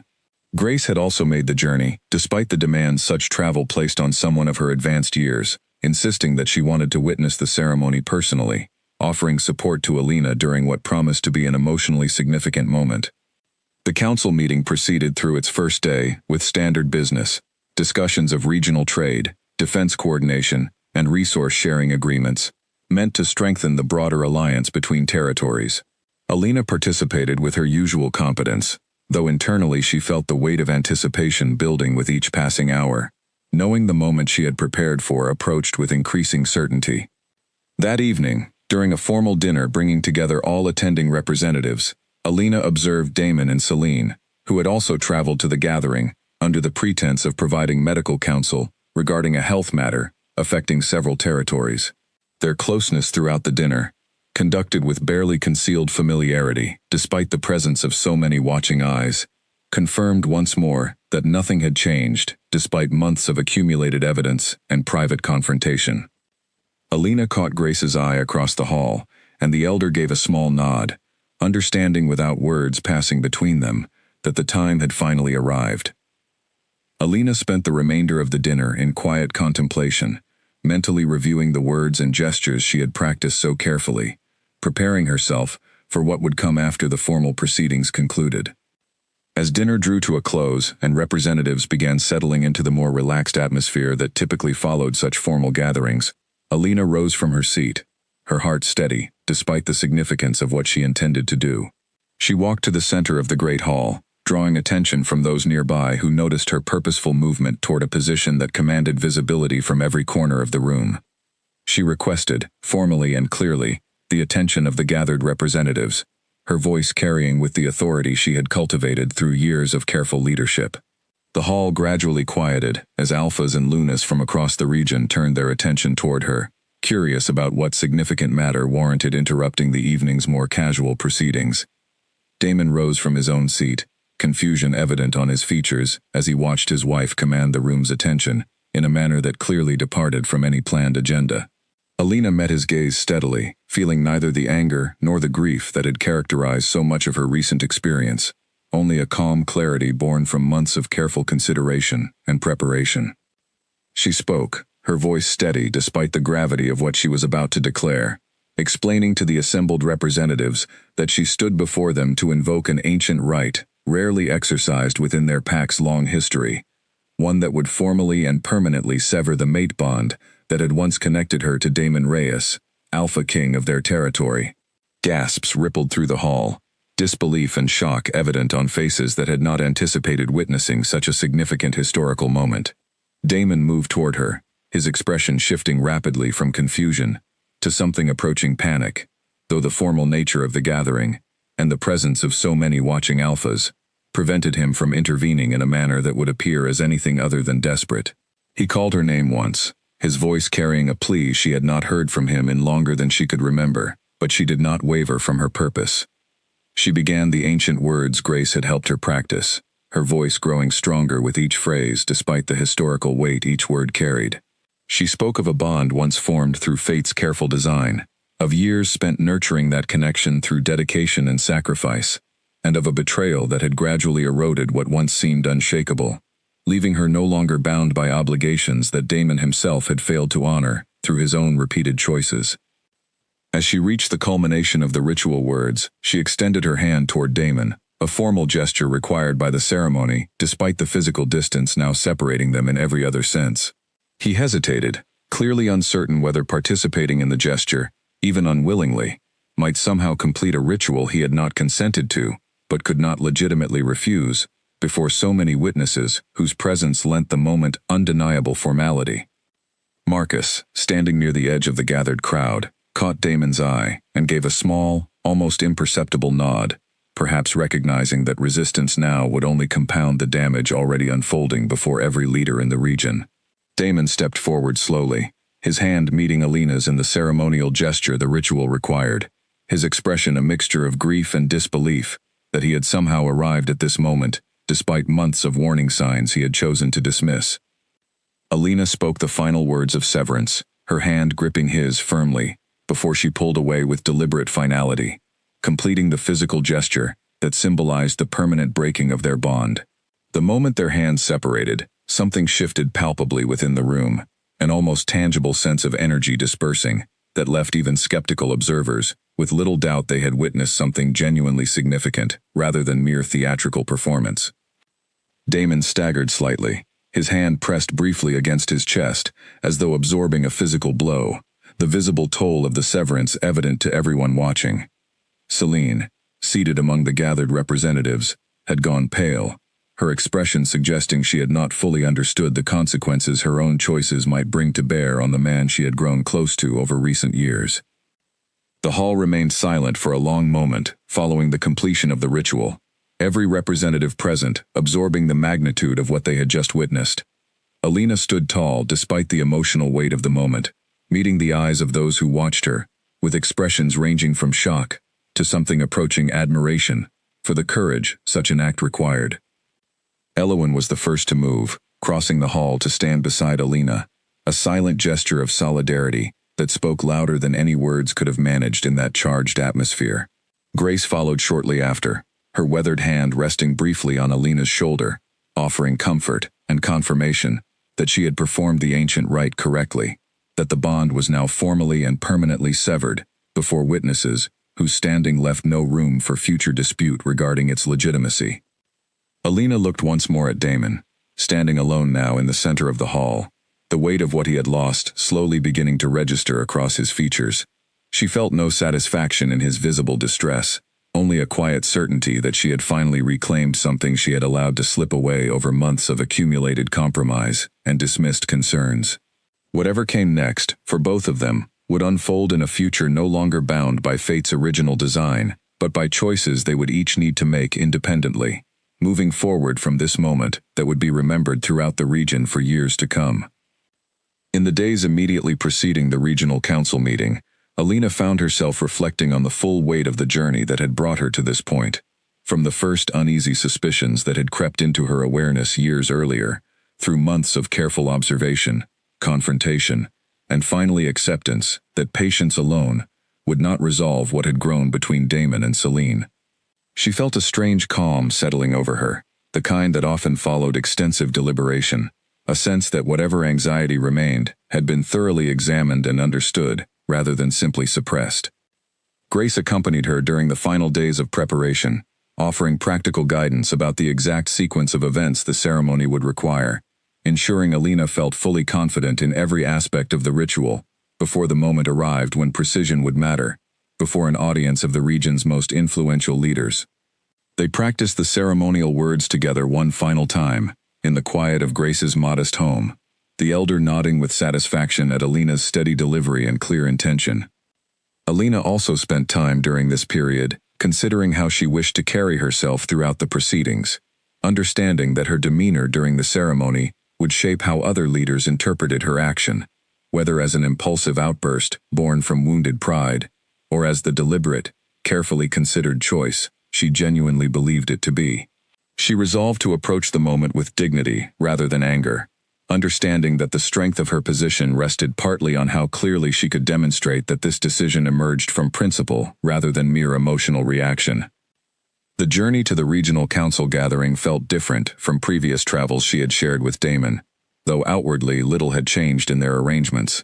Alina noticed him watching her more closely than usual during the carriage ride, perhaps sensing some shift in her energy even without understanding its specific cause.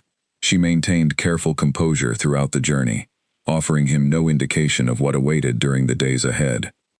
Petra, seated near enough to witness the exchange clearly, later told Alina that she had never seen an act of such deliberate courage performed with such measured dignity, comparing it favorably to significant moments of leadership she had witnessed throughout her own many years attending regional gatherings.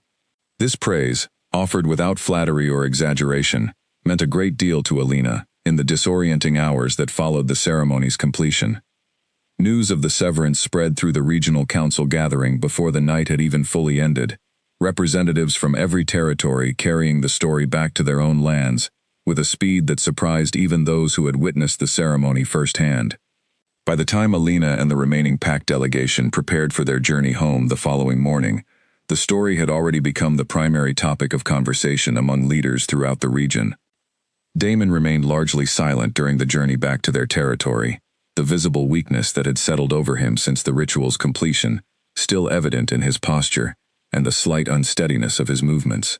Marcus watched his old friend with obvious concern, though he offered Alina quiet support throughout the journey as well, apparently unwilling to fully take sides in a matter he recognized as far more complicated than simple loyalty could resolve. Upon their return to the pack estate, the atmosphere within their community shifted noticeably within days. Pack members, who had once looked to Damon with unquestioning respect, now regarded him with a cautious uncertainty that had never existed before the severance became public knowledge. His authority, once absolute and unchallenged, now carried an asterisk that everyone recognized, even if few spoke of it directly in his presence. Council meetings that followed the severance revealed the practical consequences of losing his bonded Luna's formal support. Several territorial disputes that Damon had previously handled with confident authority now met resistance from neighboring packs, who questioned whether an alpha who had lost his mate through such dramatic circumstances retained the same standing to negotiate on equal footing. Petra, whose southern territory had previously maintained cordial relations, sent formal correspondence requesting renegotiation of several agreements, citing changed circumstances that required fresh consideration. Celine's position within the pack grew increasingly untenable as weeks passed.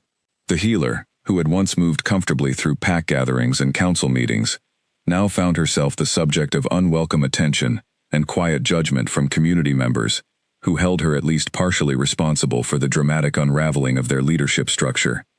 She continued her medical duties, though her presence at broader pack functions diminished considerably, as she seemed to recognize the damage her closeness with Damon had ultimately caused.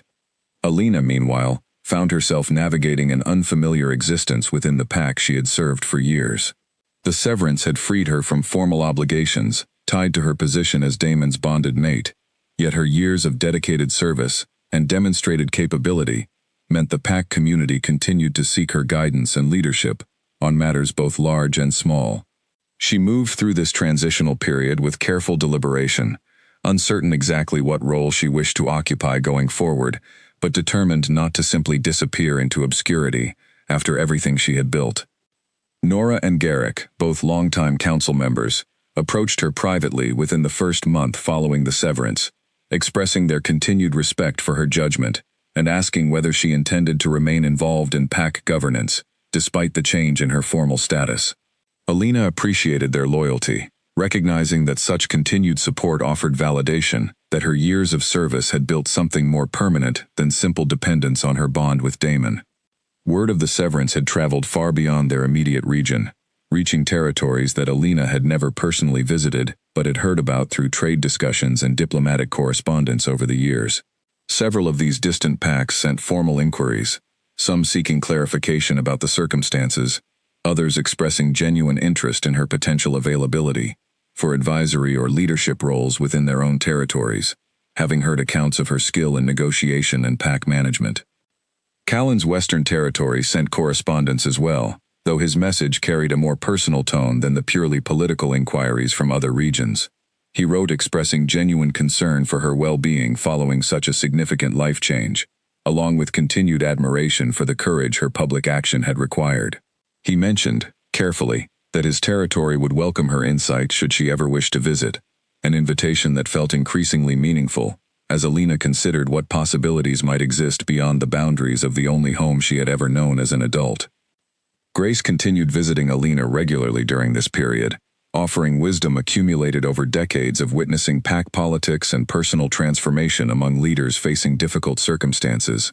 She spoke of other Lunas throughout history who had faced similar crossroads, some choosing to remain within their original territories in advisory capacities, others building entirely new lives in unfamiliar lands, each finding paths that honored their own capabilities, rather than simply accepting whatever role circumstances initially offered them.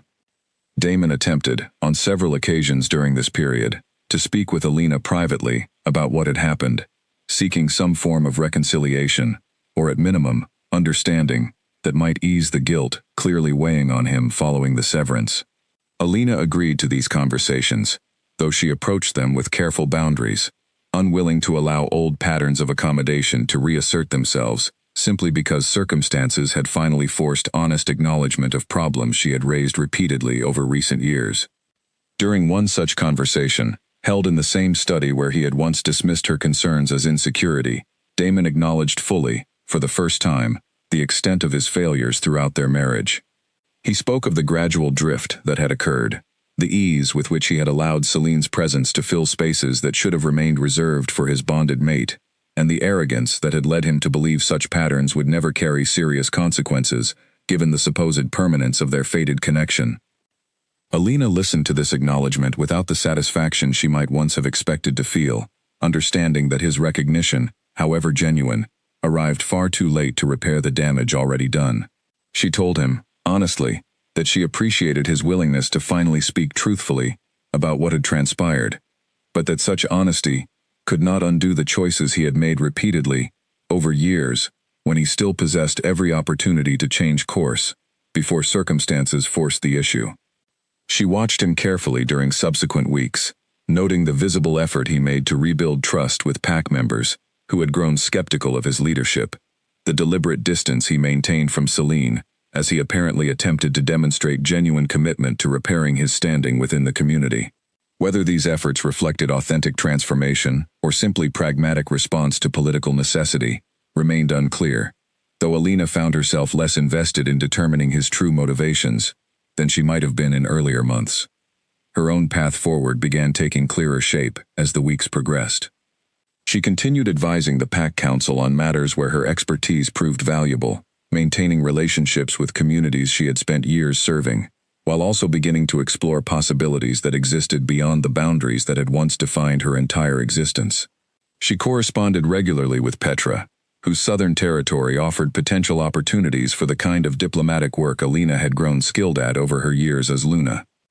Elowen visited frequently during this period as well, offering not just emotional support, but practical guidance about navigating life as an independent Luna, drawing from her own decades of experience, leading her territory with wisdom and strength that Alina increasingly aspired to emulate in whatever form her own future ultimately took. Their friendship, forged initially through shared understanding of difficult circumstances, deepened into something Alina valued as genuinely as any relationship she had built throughout her adult life. As winter began giving way to the first signs of spring, Alina found herself reflecting on the months since the severance, with a clarity that surprised her. The pain of watching her marriage unravel had not disappeared entirely, but it had transformed into something more manageable, tempered by the genuine growth and self-discovery that had accompanied her journey through such difficult circumstances. She had proven to herself, and to every leader throughout the region who had witnessed her courage that night at the regional council, that she possessed strength independent of any bond, fated or otherwise. As spring approached and the first signs of thaw began appearing across the territory, Alina found herself reflecting on how thoroughly her daily existence had transformed since the night of the severance. The rhythms of pack life continued largely as they always had: seasonal preparations, council meetings, the ongoing work of maintaining relationships with neighboring territories, yet everything felt different now that she moved through these responsibilities, without the weight of a failing marriage constantly pressing against her attention. She noticed, too, how differently pack members now approached her, with a respect that felt earned through demonstrated courage, rather than simply granted through her position as Luna. Younger pack members in particular seemed to regard her with something approaching admiration. Several young women specifically seeking her counsel about navigating their own relationships and future roles within the community, drawn perhaps by her example of choosing self-respect over comfortable, but ultimately hollow partnership. Owen approached her during this period, sharing that several pack members had begun discussing formal recognition of her contributions, suggesting that her name deserved inclusion among the notable figures whose stories were preserved within the pack's historical archives, an honor typically reserved for those whose actions had significantly shaped their community's trajectory. Alina felt genuinely humbled by this suggestion, uncertain whether her personal choice warranted such formal recognition, even as she appreciated the sentiment behind the proposal. She continued monitoring Damon's efforts to rebuild trust within the broader council, observing with cautious interest as he worked to demonstrate renewed commitment to transparent leadership. He began holding more frequent open sessions where pack members could voice concerns directly, a practice that had not existed during the earlier years of his leadership, when confidence in his judgment had remained largely unquestioned. Whether born from genuine reflection or political necessity, these changes did suggest at least some meaningful response to the consequences he had faced. Grace continued her regular visits throughout this period, and during one particular conversation, she shared with Alina a piece of pack history that had only recently come to her attention through correspondence with an elder from a distant territory. This account described a Luna from generations past who had performed a similar severance and had gone on to found an entirely new tradition of advisory councils that had eventually spread throughout multiple territories, her legacy extending far beyond the immediate circumstances that had originally prompted her dramatic choice. This story offered Alina a broader perspective on what her own future might hold, a reminder that the significance of her action extended beyond simply resolving her personal circumstances, potentially offering a model for future generations of Lunas who might find themselves facing similarly difficult choices. She began to understand her own experience not merely as personal crisis successfully navigated, but as part of a longer tradition of women within pack history who had chosen dignity and self-determination over comfortable but ultimately compromising accommodation. She also found time during this period to reconnect with old friendships that had grown distant during the more difficult years of her marriage, women she had known since childhood, whose company she had gradually neglected, as her attention became consumed by the demands of her position and the growing strain at home. Rebuilding these connections offered its own quiet joy, a reminder that her identity had always extended beyond her role as Luna, encompassing relationships and interests that had simply waited patiently for her attention to return to them. Spring arrived across the territory, with the usual explosion of new growth, fields turning green after months of frost, and Alina found herself embracing the season's sense of renewal as more than simple metaphor for her own circumstances.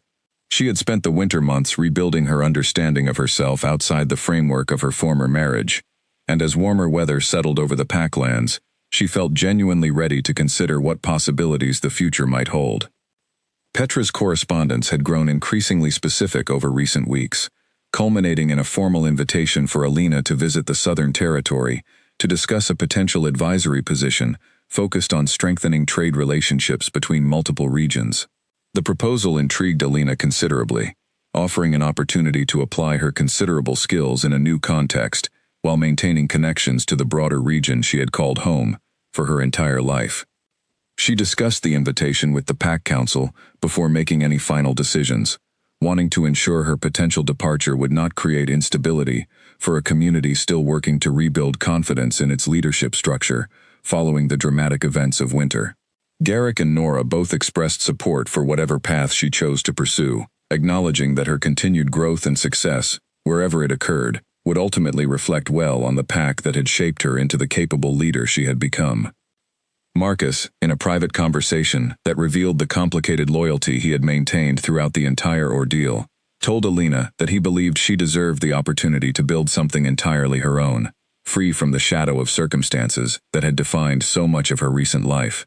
His genuine support, offered without any hint of the awkwardness that might have accompanied such a conversation, given his lifelong friendship with Damon, meant more to Alina than she fully expressed at the time. She traveled to the Southern Territory in early spring, accompanied by a small delegation that included Nora, whose diplomatic experience proved valuable during the formal discussions that followed their arrival. Petra greeted them with genuine warmth, and the following days involved detailed conversations about the specific responsibilities the advisory position would entail, along with practical discussions about how such an arrangement might function, given Alina's continued connections to her original pack territory. During this visit, Alina found herself genuinely excited by the possibilities the role presented, the opportunity to apply her skills across a broader canvas than her previous position had allowed, working with multiple territories to strengthen alliances and resolve disputes that might otherwise escalate into more serious conflicts. Petra spoke candidly about respecting Alina's independence, offering a working relationship built on mutual professional regard, rather than any hierarchy that might echo the power imbalances she had experienced within her previous marriage.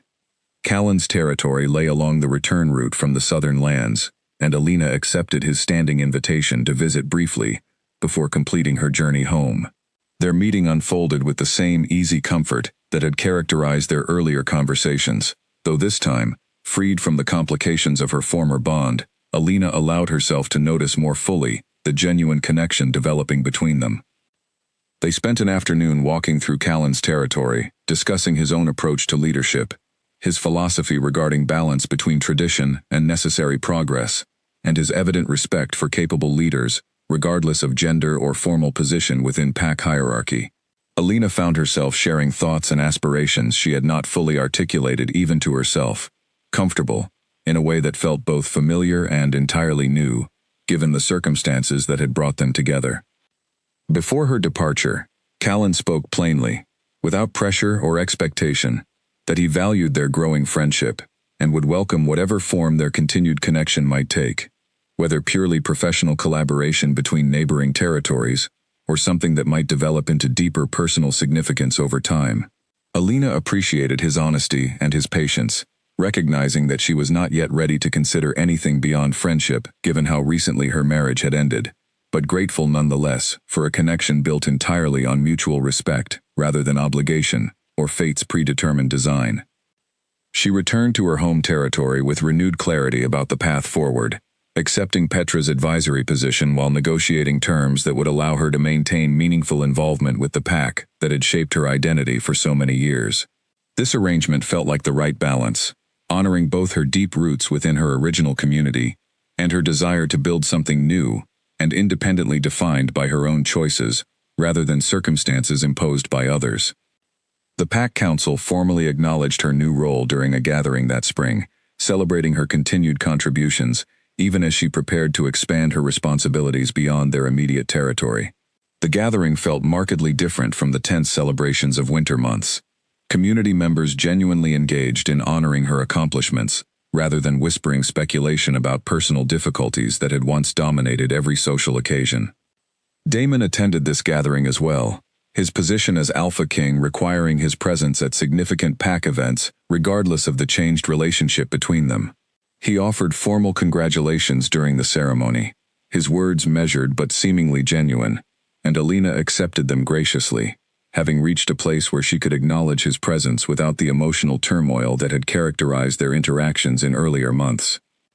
She had begun to understand, through the months following the severance, that healing did not require complete avoidance of the person who had caused significant pain, but rather the development of enough internal strength that his presence no longer held power over her sense of self-worth or emotional stability.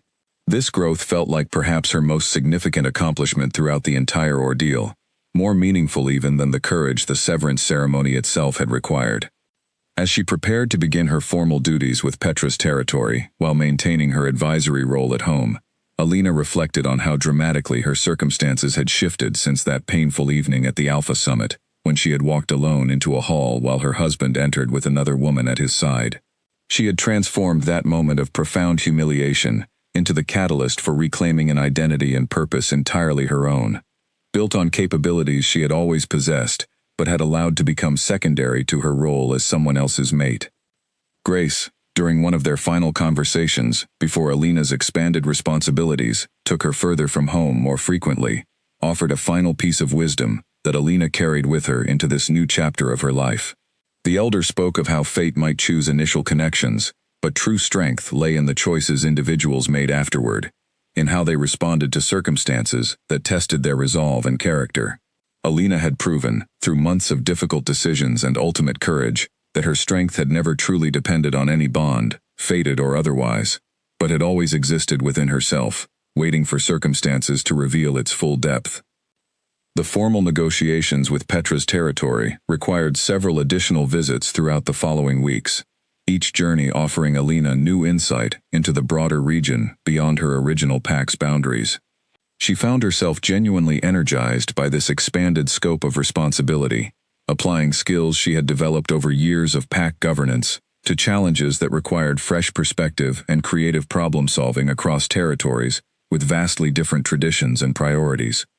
During one such visit, she encountered a dispute between two smaller territories that had been simmering for generations, rooted in a disagreement over hunting rights along a shared border that neither side had been willing to compromise on, despite the ongoing tension it created. Alina approached the matter with the same careful diplomacy she had once applied to disputes within her own pack, listening extensively to both sides before proposing a solution that addressed the underlying concerns driving the conflict, rather than simply imposing an arbitrary compromise. Her success in resolving this long-standing dispute earned significant recognition throughout the region, further establishing her reputation as a capable mediator whose insight extended well beyond the boundaries of her original territory. Petra expressed genuine pride in having brought Alina into this expanded role, acknowledging that her contributions had already exceeded the initial expectations both women had discussed during their earliest conversations about the advisory position. Alina also found herself building meaningful friendships throughout this period, connections formed independent of any political necessity or formal obligation, simply through the natural camaraderie that developed among leaders navigating similar challenges across different territories.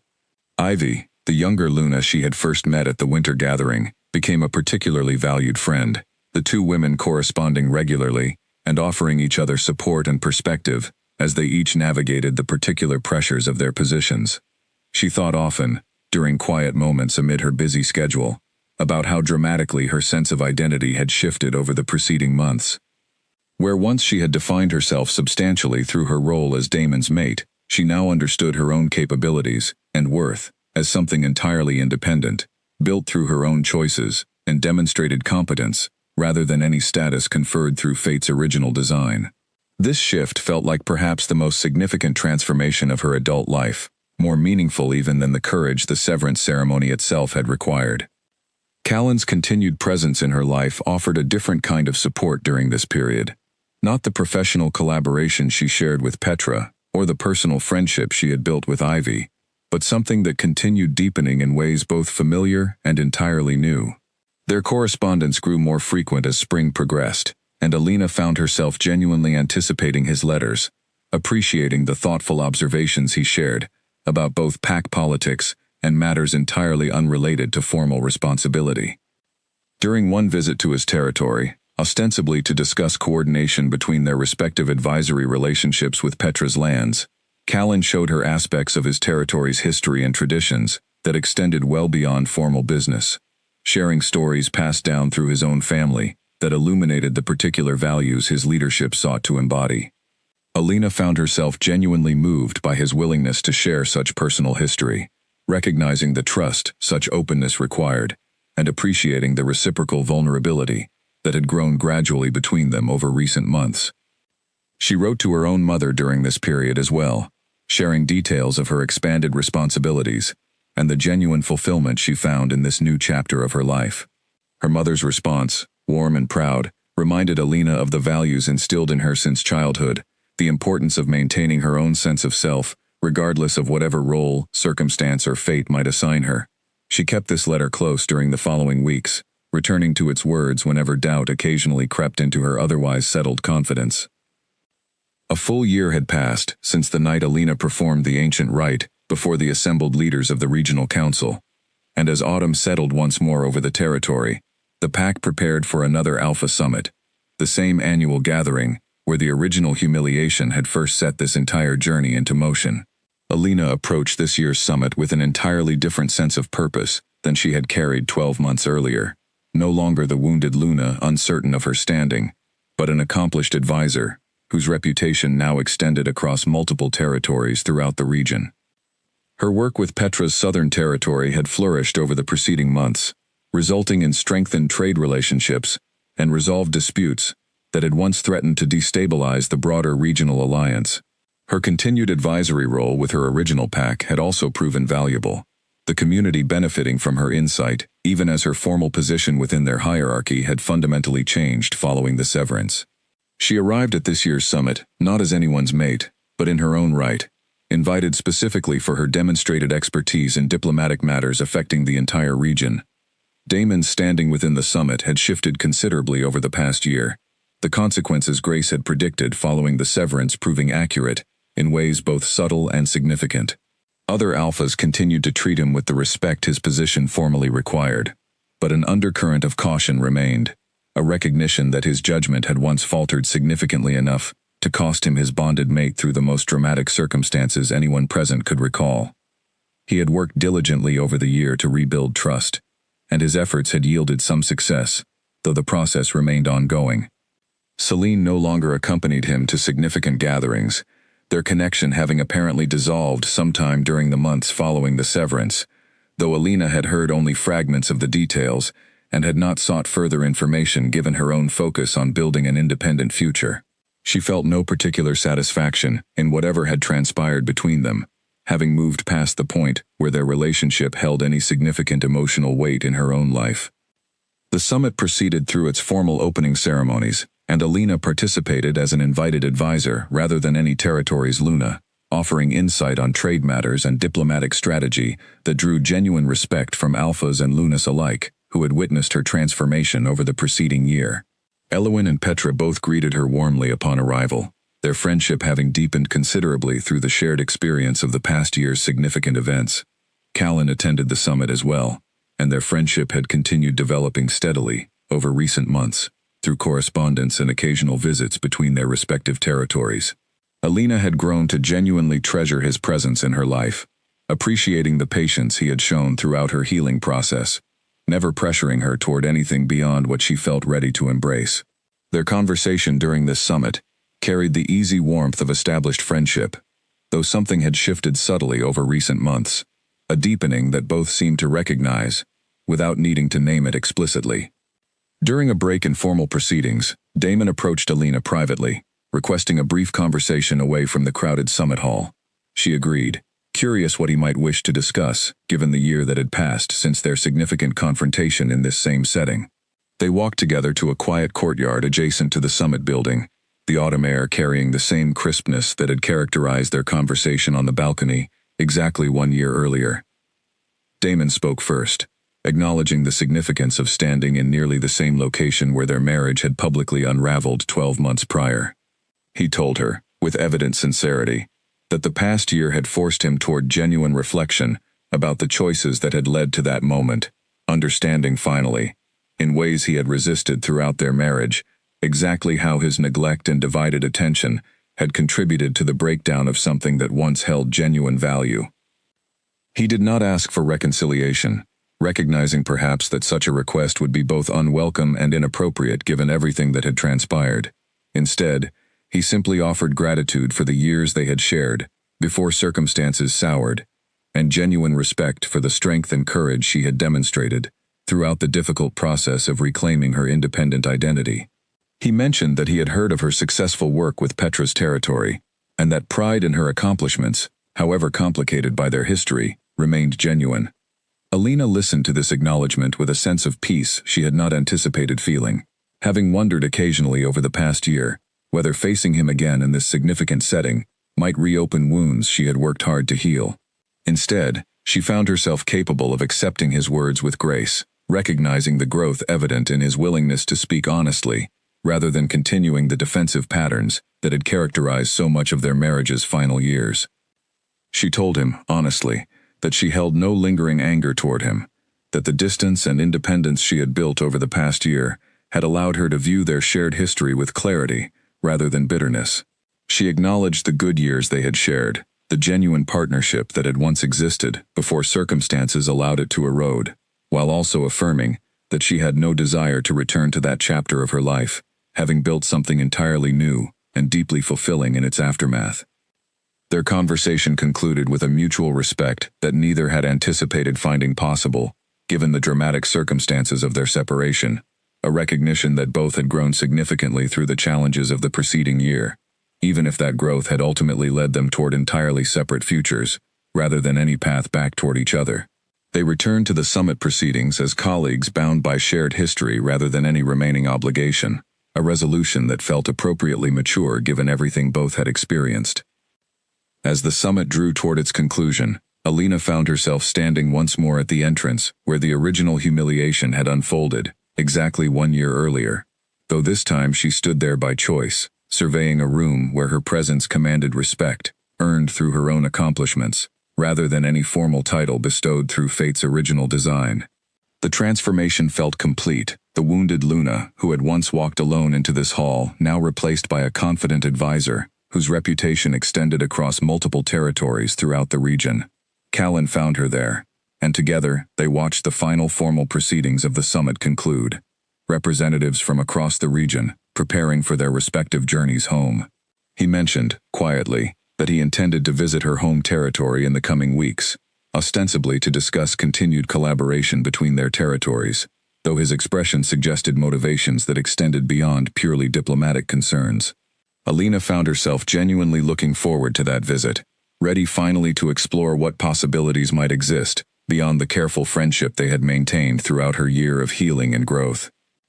As she prepared for her own journey home that evening, reflecting on the remarkable transformation the past year had brought into her life, Alina felt genuine gratitude for the courage she had found within herself during that pivotal moment of severance, courage that had ultimately led her toward a future defined entirely by her own choices rather than circumstances imposed by fate or by anyone else's failure to honor the commitment they had once made.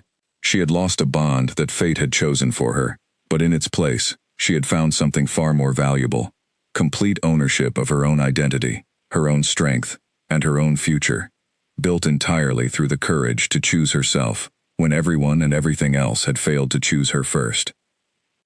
The months leading up to this year's Alpha Summit had brought additional developments that further solidified Alina's transformed position within the broader region. Her advisory work had expanded to include formal recognition from the regional council itself, an unprecedented honor that acknowledged her unique contribution to strengthening alliances across multiple territories through diplomatic skill that transcended any single pact's boundaries. She had also begun mentoring younger women throughout the region who aspired toward leadership roles, whether as future Lunas or in other capacities that pact traditions were slowly beginning to recognize as legitimate paths for women demonstrating exceptional capability.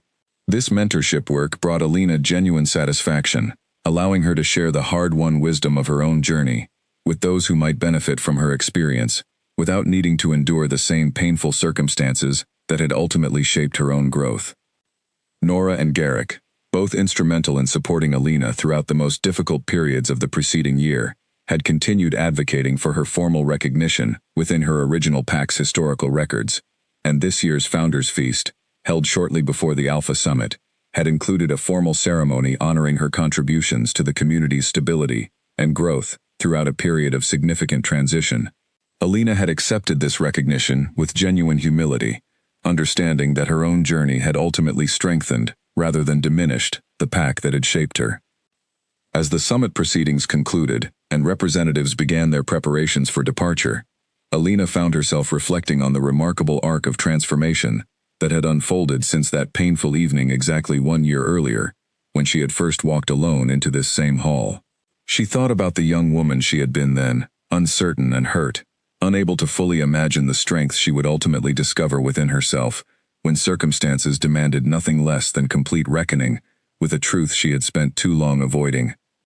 She thought, too, about the broader significance of her choice, understanding now that her decision had rippled outward in ways she could never have anticipated during those difficult months of deliberation, influencing not just her own future, but offering a model of courage and self-determination that other Lunas throughout the region had begun to reference when facing their own difficult circumstances.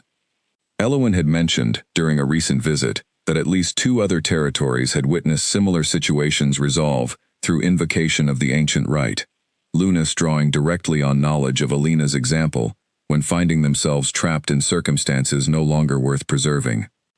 This legacy, unintended but genuinely meaningful, offered Alina a sense of purpose that extended well beyond her personal circumstances, a recognition that her courage had created space for others to make similarly difficult choices, when their own situations demanded nothing less than complete honesty about what they deserved, from those who had once promised to honor and protect them. She carried this knowledge with quiet pride as she prepared for her journey home, accompanied part of the way by Callan, whose presence beside her now felt like the natural continuation of a friendship that had grown, patiently and genuinely, into something neither of them any longer hesitated to name. Marcus, present at this year's summit as well, sought Alina out before her departure, offering warm congratulations on the recognition she had received, and expressing genuine gladness at how thoroughly she had rebuilt her life over the preceding year. His friendship, steady throughout even the most complicated periods of transition, remained one of the connections from her old life that she valued most deeply, a reminder that not every relationship from her years as Daemon's mate had needed to end simply because the bond itself had been severed.